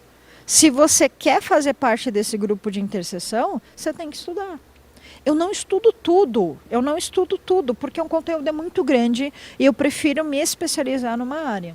Então, o que eu gosto de me especializar? Em demônios hereditários.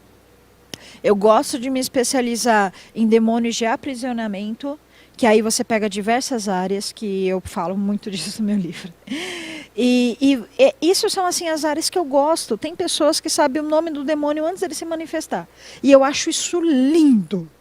Mas é algo que eu não tenho talento, gente. Eu, para identificar demônio, tem alguns que, sim, eu consigo, mas a maioria, pergunta para quem está do lado, se sabe. Mas isso não é vida de intercessor. Nós precisamos estar preparados para uma guerra, sim. Mas o intercessor não sai por aí caçando demônio. Isso não é vida de intercessor.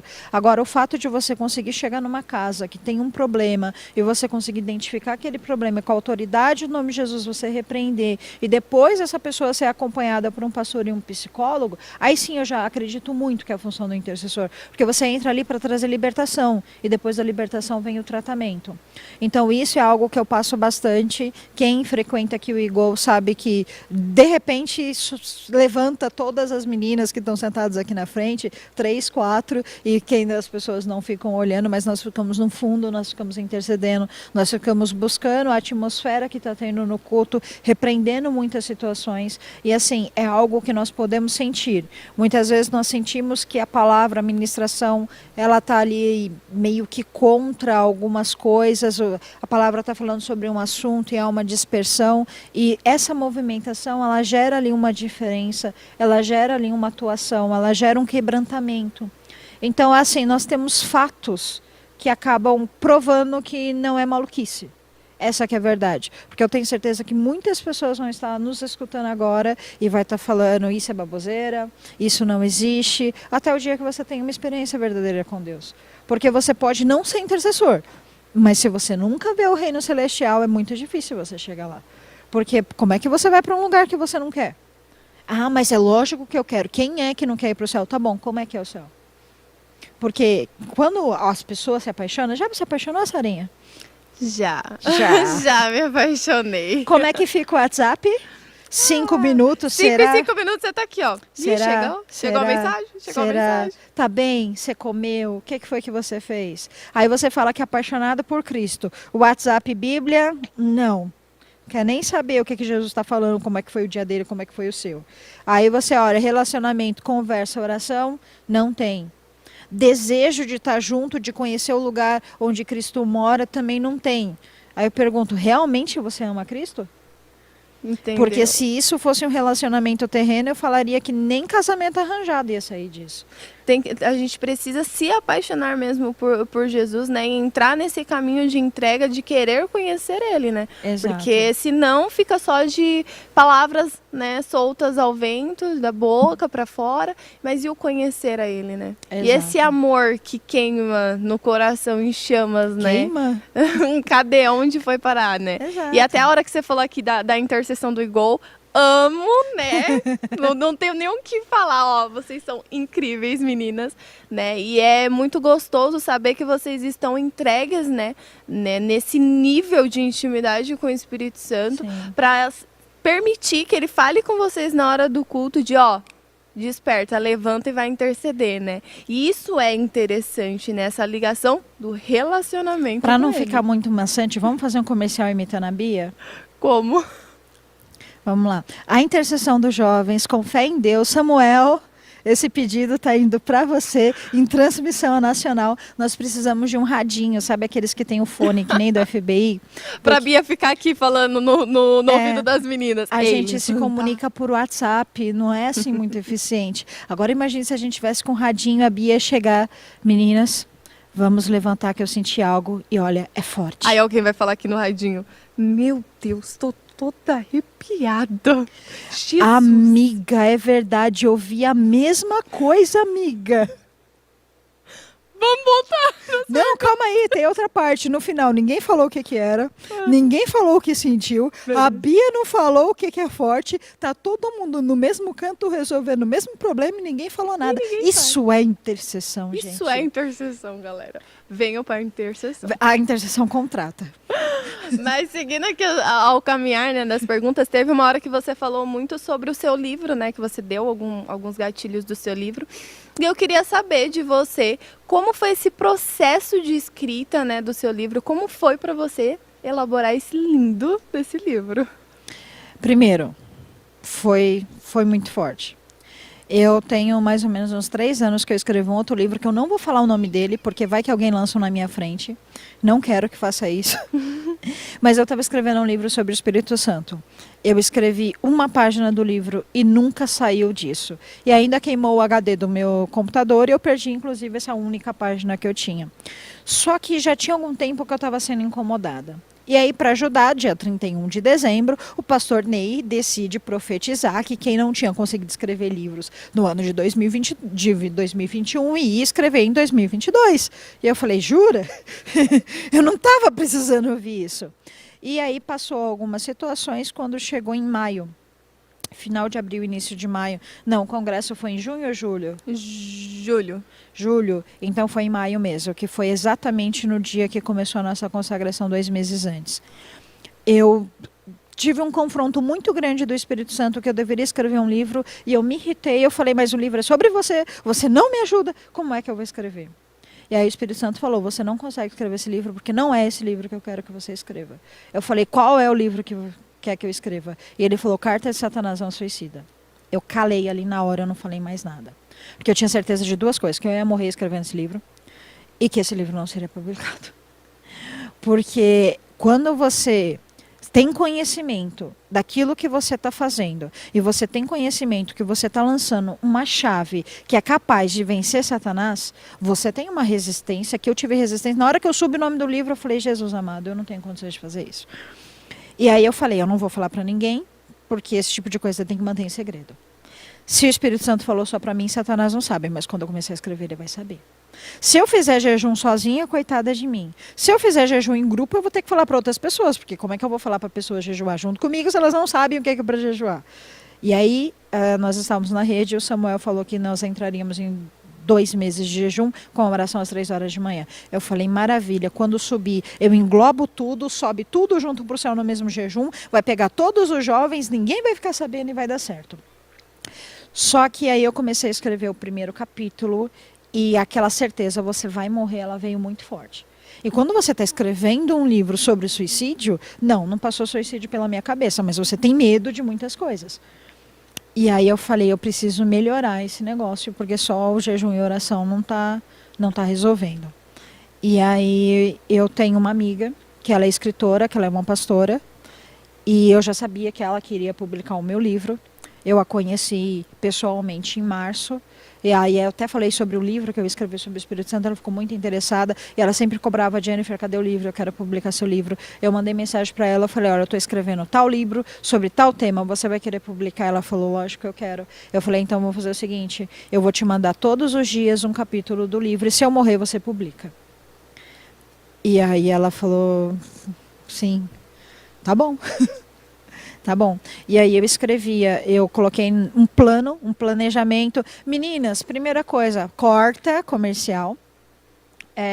Quando você está dentro de uma igreja que muitas pessoas têm vontade de escrever livro, escreva.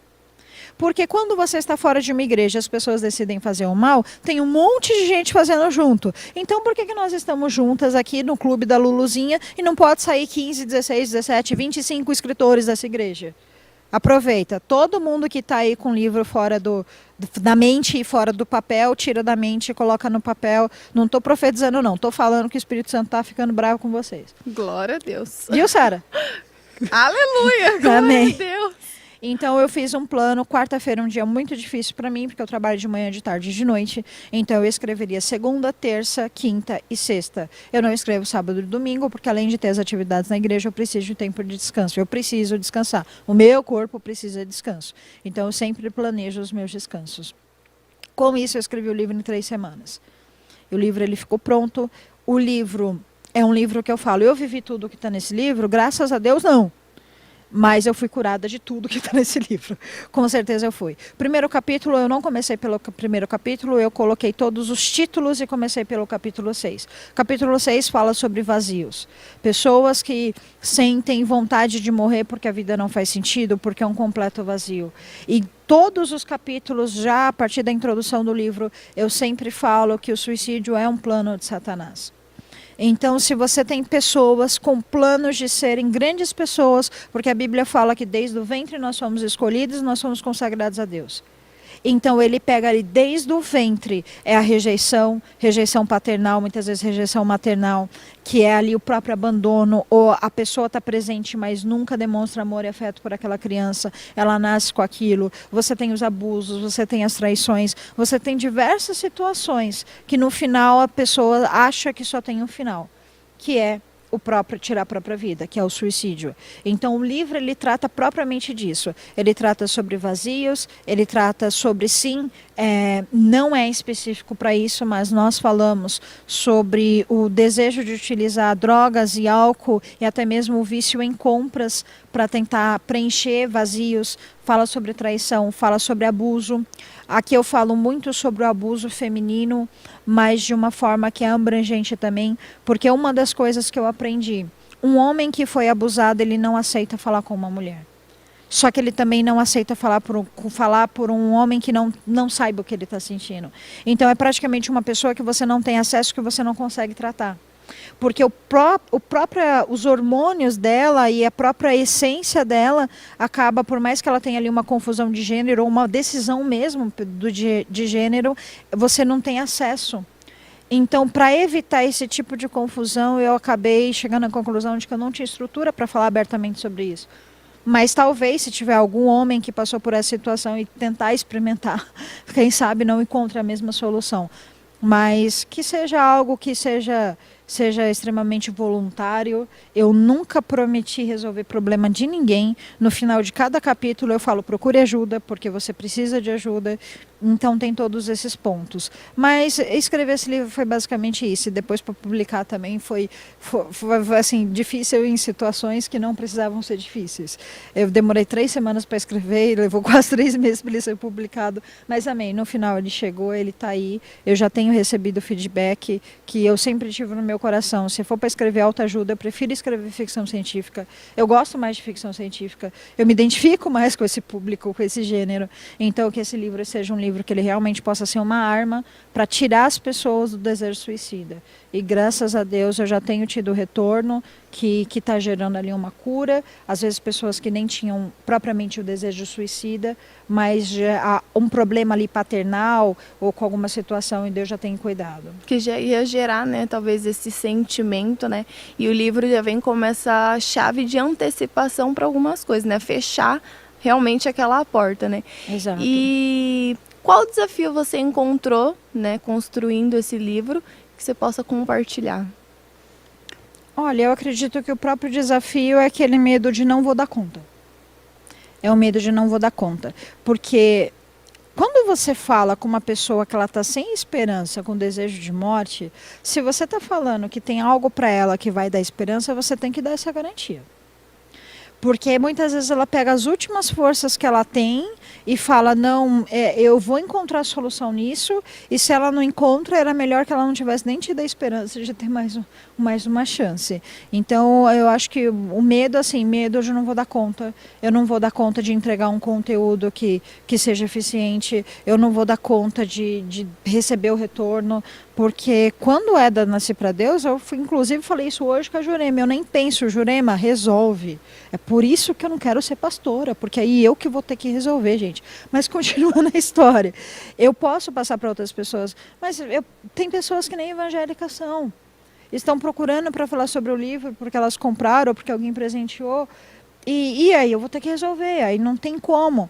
Então, assim, é uma situação que eu falo, Espírito Santo, já que eu tenho plena certeza que eu fui inspirado por ti, agora resolve. Porque eu não sei como resolver isso. Para quem muito é dado, é muito cobrado. Cobrado, Jenny. Tá aí nesse lugar, né? É. Eu tenho umas amigas psicólogas, vou começar a solicitar a presença solicitar elas ali. Exato. Mas eu queria também saber de você como é lidar com este tema de suicídio no seu livro. Eu não vou falar da minha vida, não. Olha, primeiro, esse tema até hoje, para mim, ele é muito difícil. Porque, gente, eu sou ser humano. Eu tentei ser super-herói, mas eu não tive acesso a produtos radiativos. Então, não deu certo, não funcionou. E para o Hulk também, né, não deu muito certo. Então, talvez realmente não fosse uma opção. Mas, como ser humano, eu ainda sofro. Meu irmão, ele nem sei, até hoje eu não sei como classifica isso. Ele praticou o ato de suicídio, talvez essa seja a palavra. E foi bem sucedido, para infelicidade da minha família. Então, eu tenho o lado de que eu também passei por períodos suicidas na minha vida, e para mim não foi fácil resolver, mas foi resolvido. E para ele não.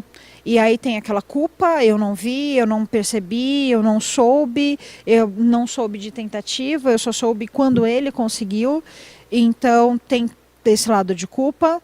Tem o lado que eu vejo pessoas que estão indo por esse caminho e aí eu penso que eu tenho obrigação de tratá-las e eu não tenho obrigação de tratá-las.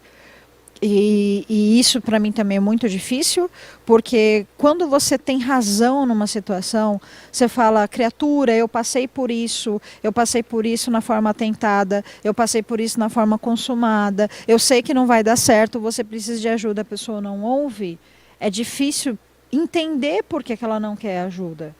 Então, assim, tem tudo isso e é nessa mistura, é nessa salada e é vida, gente. A gente tem problemas, resolve os problemas e ganhando problemas novos. Não tem uma fórmula nova para resolver isso. Agora, assim, eu não quero me tornar aquela pessoa que uma tragédia gera lição de vida. Mas eu também não quero ser aquela pessoa que eu tenho uma chave para falar para outras pessoas. Existe salvação, mas se você não aceitar esse tipo de salvação que te é oferecida, possivelmente você vai ter esse fim. É algo que eu também acho que eu não tenho o direito de não fazer. Porque já que eu passei por isso, seria uma inutilidade guardar só para mim. Se eu posso ensinar, se eu tenho condições de ensinar, se eu tenho capacidade de ensinar. Então gera todo esse tipo de situação, todo esse tipo de informação, geralmente é confuso, mas geralmente também eu consigo encontrar uma solução para o final. Sim, e é algo assim que você vai construindo aos poucos, né? E pegando esse tema assim, né, agora indo um pouquinho mais para cá, né, na sua área profissional, né, eu sei que você é professora. E você acredita que o lugar onde você está, né, como professora, que é um lugar de autoridade, né, dentro de uma sala de aula, pode ser um campo evangelístico? Sim. Então, primeiro, eu não queria ser professora, porque na vida tem o que eu faço e o que Deus manda eu fazer. Só que teve uma situação, principalmente pela pandemia, que eu até poderia ser professora de universidade, que eu também tenho graduação em Direito e especialização nessa área.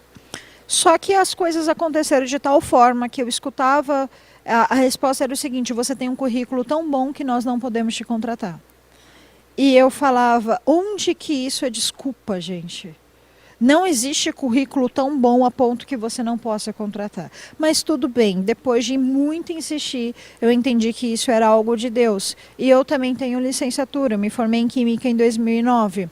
E aí, pandemia, professor contrata, tô eu lá na minha primeira tentativa, arrumei um emprego. Beleza, com a carga completa, porque não existe professores de Química a tanta disposição. Se você pensa em ser professor, Química é uma área que está contratando. E aí eu voltei para a sala de aula e eu percebi duas coisas. Primeiro, nós temos jovens que são homossexuais em escolas e no final de semana são crentes evangélicos, filhos de pastores tocando na igreja. E eu não estou aqui para falar mal de ninguém. Mas eu estou falando que há necessidade de se tomar uma decisão. Ou vai para fora e resolve fazer o que você quer da vida, ou precisa de uma santificação aqui dentro. E eu não sabia disso até que eu voltei para uma sala de aula. A outra situação, as situações onde os filhos estão fazendo aquilo que é errado e os pais dentro da igreja estão escondendo porque eles não querem perante a sociedade cristã serem mal vistos ou mal falados. E eu pergunto, de quem que vai correr depois esse sangue sobre a cabeça de quem? Sobre o pastor ou sobre o pai? Porque para mim os dois estão errados nessa situação. É necessário que tenha uma exortação, que tenha um ensinamento do pai para o pai e também é necessário que o pai ensine ao filho. Então nós temos situações de jovens que parecem crentes e não são. E isso é futuro. Para onde que está indo o nosso futuro? Porque da mesma forma que tem uma quantidade de jovens muito grande, sem medo de defender bandeira política, sem medo de sair para o campo missionário, sem medo de ser um missionário na sala de aula, sem medo de ser um missionário dentro do seu local de trabalho, nós também temos jovens que nem falam que são cristãos, a não ser que chegue o final de semana e ele precisa frequentar uma igreja. Então isso precisa ser principalmente sarado. Sim. Precisa ser sarado. Ah, não quer frequentar a igreja? Tudo bem, gente. Nós vamos tratar essas pessoas como pessoas que não são cristãs e elas precisam ter uma experiência, uma primeira experiência de conhecer a Deus. Não, eu quero ficar numa igreja, mas eu gosto muito do pecado. Então vai ter que passar por um processo de cura e libertação. Não, mas eu sou crente de verdade, eu sou crente dentro da sala de aula, eu sou crente dentro da igreja, eu sou crente em tudo quanto é lugar. Mas em compensação não evangeliza uma pessoa que está do lado, porque a vida não é capaz de influenciar uma única pessoa. E tudo isso precisa ser melhorado. Tudo isso precisa ser melhorado. Então não é uma questão, mas seremos super crentes? Por que não? Qual que é o problema em você ser super crente? Você não pode ser chato. Você só não pode fazer com que as pessoas não queiram frequentar a igreja, porque vai falar, eu vou ser chato que nem você. Isso não. Mas o fato de você ter um posicionamento, e não é nem um posicionamento quanto a questões, é um posicionamento quanto ao reino. Cara, Jesus vai voltar, você sabe disso? Ah, sei. Quando é que ele vai voltar? Eu quero datas. Ninguém tem. Mas a questão é, se voltar hoje, você sobe? Só que essa também não é o maior problema. Porque eu sempre falo que se você quer ir para o céu porque você não quer ir para o inferno, você não vai entrar no céu. Por um princípio bíblico, amai o Senhor teu Deus acima de todas as coisas, com toda a tua alma, com todo o teu entendimento. Se você quer subir no céu, você tem que amar a Deus. Acabou. É só isso. Você não precisa, o que você precisa amar a Deus. E depois que você amar a Deus, você vai passar por um processo, você vai ter o caráter de Cristo. Mas aí é a próxima página do livro. Hoje você tem que amar a Deus. É só isso. E depois é um problema para amanhã, gente. Viva todo dia tem um problema, então viva cada problema no seu dia. Não seja ansioso, não adiante os seus problemas. Isso é fato. Mas isso é algo que precisa ser feito. Evangelizar em sala de aulas, primeiro que não é permitido. Mas sendo muito sincera, tem tanta gente com ideologia de esquerda que não respeita esse princípio, que eu também não estou sendo igual a eles. Mas se a pessoa me dá liberdade, eu falo sim. Glória a Deus. Eu falo sim. Só que aí também tem todos aqueles pontos. por parte do meu ministério, eu trato mais de adolescentes que sofreram abuso, eu trato mais de adolescentes que não têm um bom convívio com o pai, eu trato mais dos adolescentes que estão mais ligados com o meu ministério do que o próprio evangelismo em si. Mas é uma questão que eu entendo que sim, há uma atuação da Jennifer que crê em Deus na sua área de trabalho, sim. E também há, talvez por isso também haja muita resistência, haja muita falácia, haja muita tentativa de falar que o meu trabalho não é bem realizado. E eu demorei muito para entender isso, mas depois que eu entendi eu também que meio, tá bom, já que é isso, então não preciso mais me preocupar. Aí gerou um descanso. Sim, e até pegando esse gancho, né, que você falou sobre o amor, né, como que é para você colocar em prática o amor ao próximo? Tá, e eu vou ter que contar uma experiência, né? Conte. Tá bom, esse podcast, gente, 3 horas de podcast, vocês, acabou a pipoca, dá pausa e vai pegar mais. Vamos lá. Eu não lembro a data, gente, mas já era pandemia. Durante a pandemia, eu escutei muito 2 pessoas, a Lu Alone e a pastora Séries Silva. A gente tragam a pastora Séries para o Encontro Mulheres de Futuro. Eu faço questão de trabalhar no dia que ela tiver, eu vou fazer o jantar dela. A história da pastora Séries, procurem a história da pastora Séries. É uma história assim de uma pessoa que cresceu na igreja e ainda assim viveu muitas coisas ruins na vida e gerou, de certa forma, ali algum conflito, mas ela entende o relacionamento entre pessoa e Deus de uma forma que se um dia eu tiver 50% do que ela ensina, eu vou estar muito feliz no meu ministério. E nesse dia, inclusive, eu estava escutando ali um podcast da Lu Alone, que ela falou do dia que ela orou a Deus para ganhar um frango assado. Porque ela chegou num evento que tinha um sorteio e o prêmio do sorteio seria um frango assado. E a pessoa deu risada dela e falou, você nunca vai ganhar esse frango assado. E ela falou, se eu pedir a Deus, eu vou ganhar. E ela não ganhou um frango assado, mas ela ganhou 2 frangos assados porque ela orou 2 vezes e ganhou os 2 frangos. Eita, oração forte, começar a orar para ganhar uns McDonald's, uns BK aí, Deus. Amém. Manda 2. Amém. Só que aquilo dali, por mais que seja uma coisa assim, que eu dei muita risada escutando aquilo, gerou assim uma coisa com Deus que eu passei o dia inteiro naquele dia numa comunhão. Eu estava indo trabalhar e eu estava em comunhão com Deus por conta do que eu estava escutando ali no trajeto, esse podcast. E aquele relacionamento mesmo com Deus. Então, Deus, eu preciso chegar no horário hoje, o trem não pode atrasar. E esse tipo de relacionamento com Deus, não de ser pedinte de Deus, mas de ter aquele relacionamento de Deus fazer parte do seu dia. E quando eu estava voltando para casa, eu não sei o que aconteceu. Eu estava entrando ali na estação de trem e uma mulher saiu xingando um cara com os piores palavrões possíveis. E esse cara estava com uma criancinha no braço.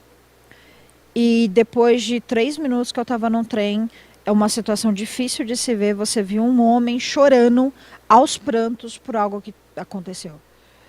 E ele estava com a criancinha, ele começou a chorar, e a criança começou a chorar, e alguém que eu não sei se conhecia ou não conhecia, tentou falar mal da mulher para acalmar ele, e ele ficou bravo até um certo ponto violento, e eu falei, não dá para tentar acalmar esse cara. Só que aí eu saí, que era um trajeto curto, que ia ter uma baldeação, e eu tive uma certeza muito grande, esse cara vai se jogar com a criança quando ele chegar no alto da escada, de uma passarela que tinha. E aí eu falei, não dá. Pessoas maiores que eu tentaram conter esse homem não conseguiram. Mas se ele tentar pular a criança, eu consigo segurar. E o cara foi subindo, eu fui andando com ele como se fosse uma sombra, uma sombra, uma sombra, uma sombra, uma sombra. E de repente, eu não sei o que aconteceu, ele virou subitamente. No que ele virou, ele olhou direto nos meus olhos e eu senti que algo saiu do meu corpo. E no que eu senti que algo saiu do meu corpo foi instantâneo. Ele acalmou, ele parou, ele acalmou. E ele ficou um bom tempo, eu também fiquei um bom tempo sem reação. Depois ele tranquilamente continuou andando e eu já não tive mais receio nenhum dele fazer nada. E isso passou e eu fiquei, o que foi que aconteceu? O que foi que aconteceu? O que foi que aconteceu? E eu perguntei tanto para Deus o que foi que aconteceu que ele demorou quase 15 dias para me responder o que tinha acontecido. E ele falou, você o amou. E eu falei, não, o amor não é isso. O amor é diferente, o amor é outra coisa. E não, isso daí foi o amor. E aí eu comecei a perceber que o sentimento, a sensação que eu tive naquele momento, eu já tinha tido em outras situações. Quando eu estava orando por meninas, quando eu estava, às vezes até mesmo na situação que eu via alguém na rua e eu tinha aquele sentimento e acabava em meu coração fazendo uma oração por aquela pessoa. E aí eu comecei a entender que o amor, ele tem sentido, ele tem tato, o amor, ele tem som. O amor, ele tem uma sensação que não é sensação de borboletas no estômago, é uma sensação de um calor misturado com um pouquinho que parece até ser uma ansiedade, mas ao mesmo tempo que você tem ali as reações de que pode parecer um estresse aumentando, você também tem uma paz, uma tranquilidade que você não consegue explicar. E aí eu consegui, dentro de mim, eu não vou falar classificar, mas eu vou colocar como que colocar o amor de uma forma palpável. E aí eu comecei a trabalhar com amor. É por isso que eu sei que muitas vezes quando você vai orar por uma pessoa ou quando você encontra uma pessoa no meio da igreja, você não precisa fazer nada antes de dar um abraço nela. Porque quando você dá um abraço nela e você sente a reação, o que está acontecendo ali no ambiente, o próprio Espírito Santo, ele toma direcionamento daquilo e ele finaliza a situação. Então, mas o que eu vou falar, o que eu vou profetizar? Gente, eu nunca pensei em profecia. O dia que eu pensei em profecia, eu me calo, eu não tenho o que falar. É sempre algo assim, começa com aquele sentimento, começa com aquela sensação, começa com aquela forma e depois não tem mais controle de nada, depois já foi. Eu só preciso, começou, acabou, não faço mais nada. Sim, esse lugar, né, eu tenho experimentado esse lugar de, às vezes você tá passando, né, e você sente esse amor, é uma coisa inexplicável. O seu coração enche, assim, de um cuidado, né, de tipo, eu preciso ir ali abraçar aquela pessoa. E às vezes naquele abraço a pessoa, ela é curada, né. A gente não tem magnitude. Esses dias um dos meninos aqui, né, falou pra mim isso, que pediu pro Espírito Santo o meu abraço, e sem eu imaginar, eu só passei, e sabe quando você passa e você sente, tipo, eu tenho que voltar e abraçar aquela pessoa. Então é esse lugar de você estar sensível à voz do Espírito Santo e você poder demonstrar isso para outra pessoa, aquele amor, né, de Deus, através de um abraço, de um sorriso, de um cuidado, de uma atenção, de uma escuta bem acolhedora, né? De Isso várias é maneiras. Evangelizar. Isso é evangelizar, né? E já entrando um pouquinho nesse tema, né? A gente está caminhando já para as nossas últimas perguntas, né? Eu queria só te fazer uma perguntinha, né? De você tá no campo dentro da escola, né? Campo de atuação dentro da escola. E você, como que é a sua visão em relação aos adolescentes hoje, com o relacionamento deles com Deus? Como você vê esse relacionamento? Eu não queria falar de neurociência, gente, eu não sou especialista nisso, mas agora eu vou ter que falar. Então, pega o refrigerante, gente, o café. Eu estava estudando essa semana. Eu voltei de uma viagem missionária e eu voltei com uma fome e uma sede que eu não consigo explicar. Porque você vai para uma viagem missionária, você fala, pô, legal, vou cumprir minha meta aqui na Terra, vou ganhar umas estrelinhas no céu. Só que não, foi completamente diferente. Eu voltei com uma percepção que nós temos uma igreja muito fácil. Jesus amado, dá até vergonha. Nós fazemos o que queremos, o barulho que queremos, quando queremos, o evento que queremos, ninguém faz nada. Eu fui para um evento que não tinha nem Wi-Fi no ambiente que eu estava. Então, nem a nossa comunicação, que é a intercessão que eu tentei manter, funcionou. Então, foi tudo isso. E aí eu voltei com o desejo de estudar neurociência. Eu não sei porque eu não vou fazer outra faculdade. Jesus, já falei que agora é mestrado, eu não aguento mais fazer graduação. Mas tudo bem, vamos lá. Eu descobri que você vai explicar isso daí de uma forma, se eu errar, por favor, me corrija. Ela é psicóloga, tá, gente? Eu até procurei aqui. Oi, gente, aqui é a câmera. Ela é psicóloga. Que até os 12 anos de idade, nós armazenamos coisas num local do cérebro. Depois dos 12 anos de idade, nós literalmente descobrimos um cérebro novo, porque as informações vão para um lugar que nunca foram habitadas. Se você fala para uma criança, eu te amo, ela tem respeito por você, ela tem confiança em você, ela tem proteção em você, e ela vai falar, eu te amo um tantão, um montão, eu te amo do tamanho do sol, da lua, do tamanho do mundo. Se essa mesma criança recebe essas mesmas palavras aos 12, 13 anos de idade, ela vai geralmente odiar os pais, ela vai questionar, ela vai fazer uma série de perguntas, porque agora ela tem que pegar todas as informações que ela recebe e ela mesma colocar num outro lugar do cérebro. Ela vai escolher se ela quer colocar aquele sentimento daquela forma ou de outra forma. E é por isso também que nós temos tantos adolescentes e pré-adolescentes com pensamentos suicidas e com desejo de utilização de drogas. Porque eles estão passando por essa transição, muitas vezes desacompanhados. Porque aquela criança era amada da mãe e do pai. De repente os pais não têm mais tempo. De repente, a rebeldia que ela acaba apresentando não é bem tratada, e aí acaba assim gerando essa rejeição do filho, né, do adolescente com relação a tudo. E aí o problema é Deus.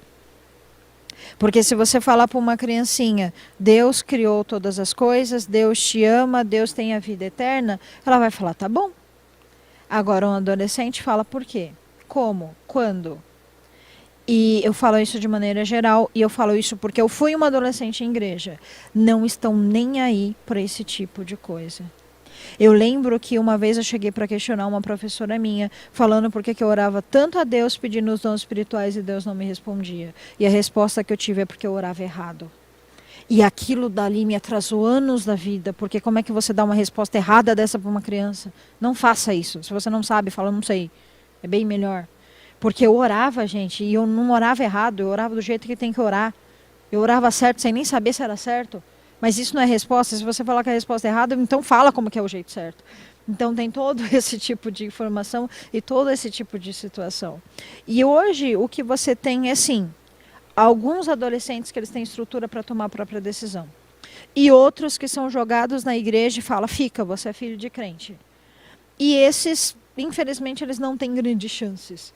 Talvez, se eles tiverem ali um lar ou um tipo de disciplina, eles até permanecem na igreja, mas isso não é a forma correta. Então, precisa se ensinar, sim, para a criança, os ensinamentos e as bases bíblicas, os adolescentes, por que você precisa se relacionar com Deus, e é você.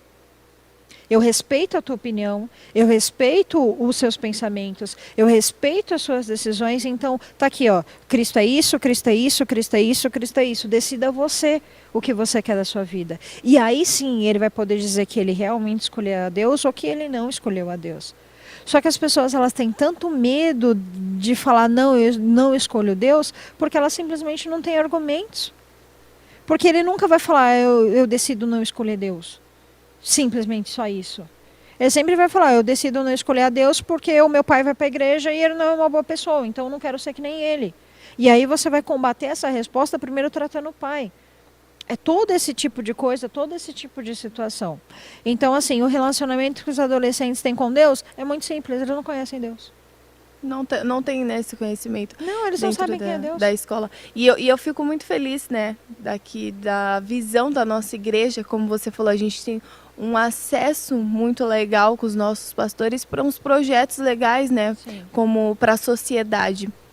E o projeto que tem com os adolescentes aqui, eu acho assim incrível, porque faz os adolescentes entenderem esse lugar de filhos, de se sentirem amados, porque a adolescência traz, igual você falou, esse lugar de questionamento, né? De muito, tudo que você falar para um adolescente, ele vai querer questionar.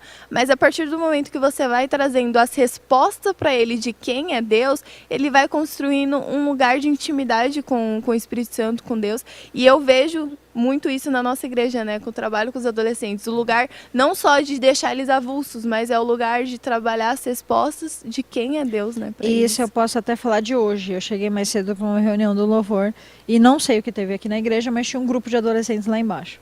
E eles estavam falando claramente Lula ou Bolsonaro.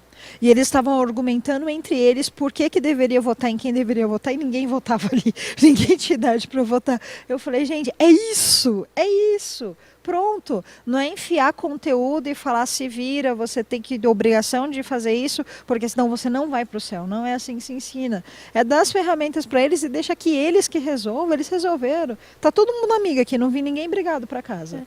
Porque eles vão caminhando, né? Conforme você vai mostrando para eles Cristo, que você vai dando dando a eles as respostas de quem é Cristo, eles têm a capacidade de fazer essa elaboração de quem é Cristo e entender ele como um Deus, né? Então é um lugar muito da gente ser os mediadores deles com Cristo, né? Exato. A gente está aqui para auxiliar esses adolescentes, né?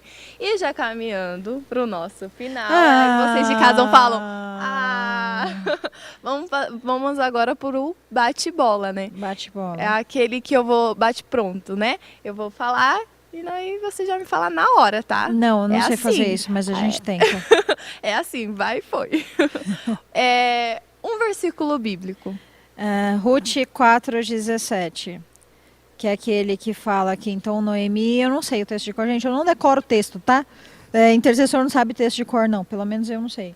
Aquele que fala que Noemi segurou, né, o neto dela, que teoricamente nunca foi dela, já que Ruth não era da família dela, mas fala que as mulheres olhavam ela com o neto e falavam, olha, filho, a abençoou e a concedeu outro filho.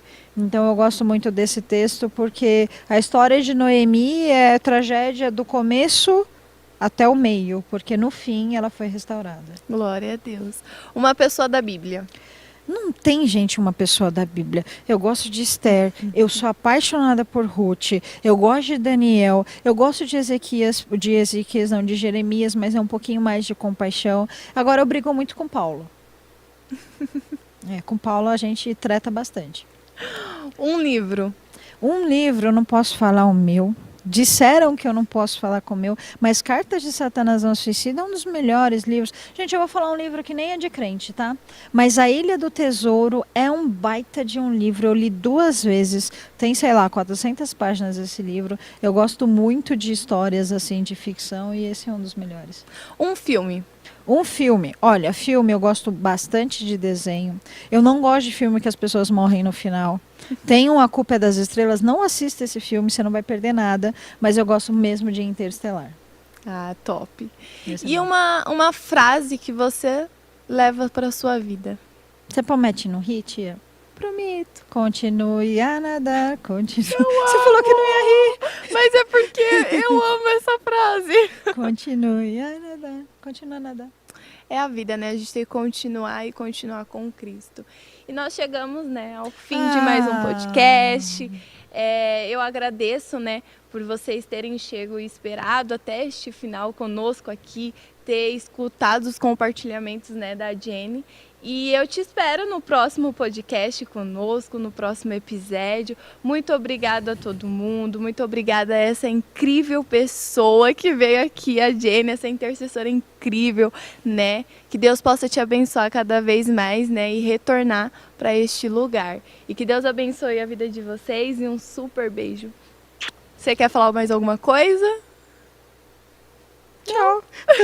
Não, gente, peraí, agora cortou, né? Aí faz igual... Peraí, 5 segundos. Gente, muito obrigada, principalmente pela paciência, quem conseguir chegar até o final. Eu garanto que foi muito divertido. Vocês não têm noção o quanto nós rimos. E é isso. Aqui é um pouquinho de Sara, um pouquinho de Jennifer, um pouquinho de 2 jovens temente a Deus, que estão caminhando, tentando chegar rumo à vida eterna. E quem quiser fazer parte da caminhada conosco, só procurar a gente, principalmente a Sara e os nossos pastores, porque eles que resolvem os problemas. Glória a Deus. E toda terça-feira nós estaremos lançando, né, mais um episódio de um podcast às 9 horas. E você é nosso convidado para estar lá acompanhando e assistindo, curtindo, comentando e compartilhando e mandando para todos os seus amigos, tá bom, pessoal?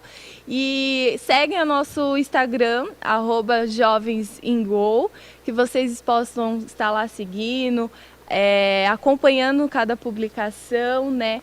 Se você sentir no seu coração, venha fazer parte dos nossos cultos e que Deus abençoe a sua vida.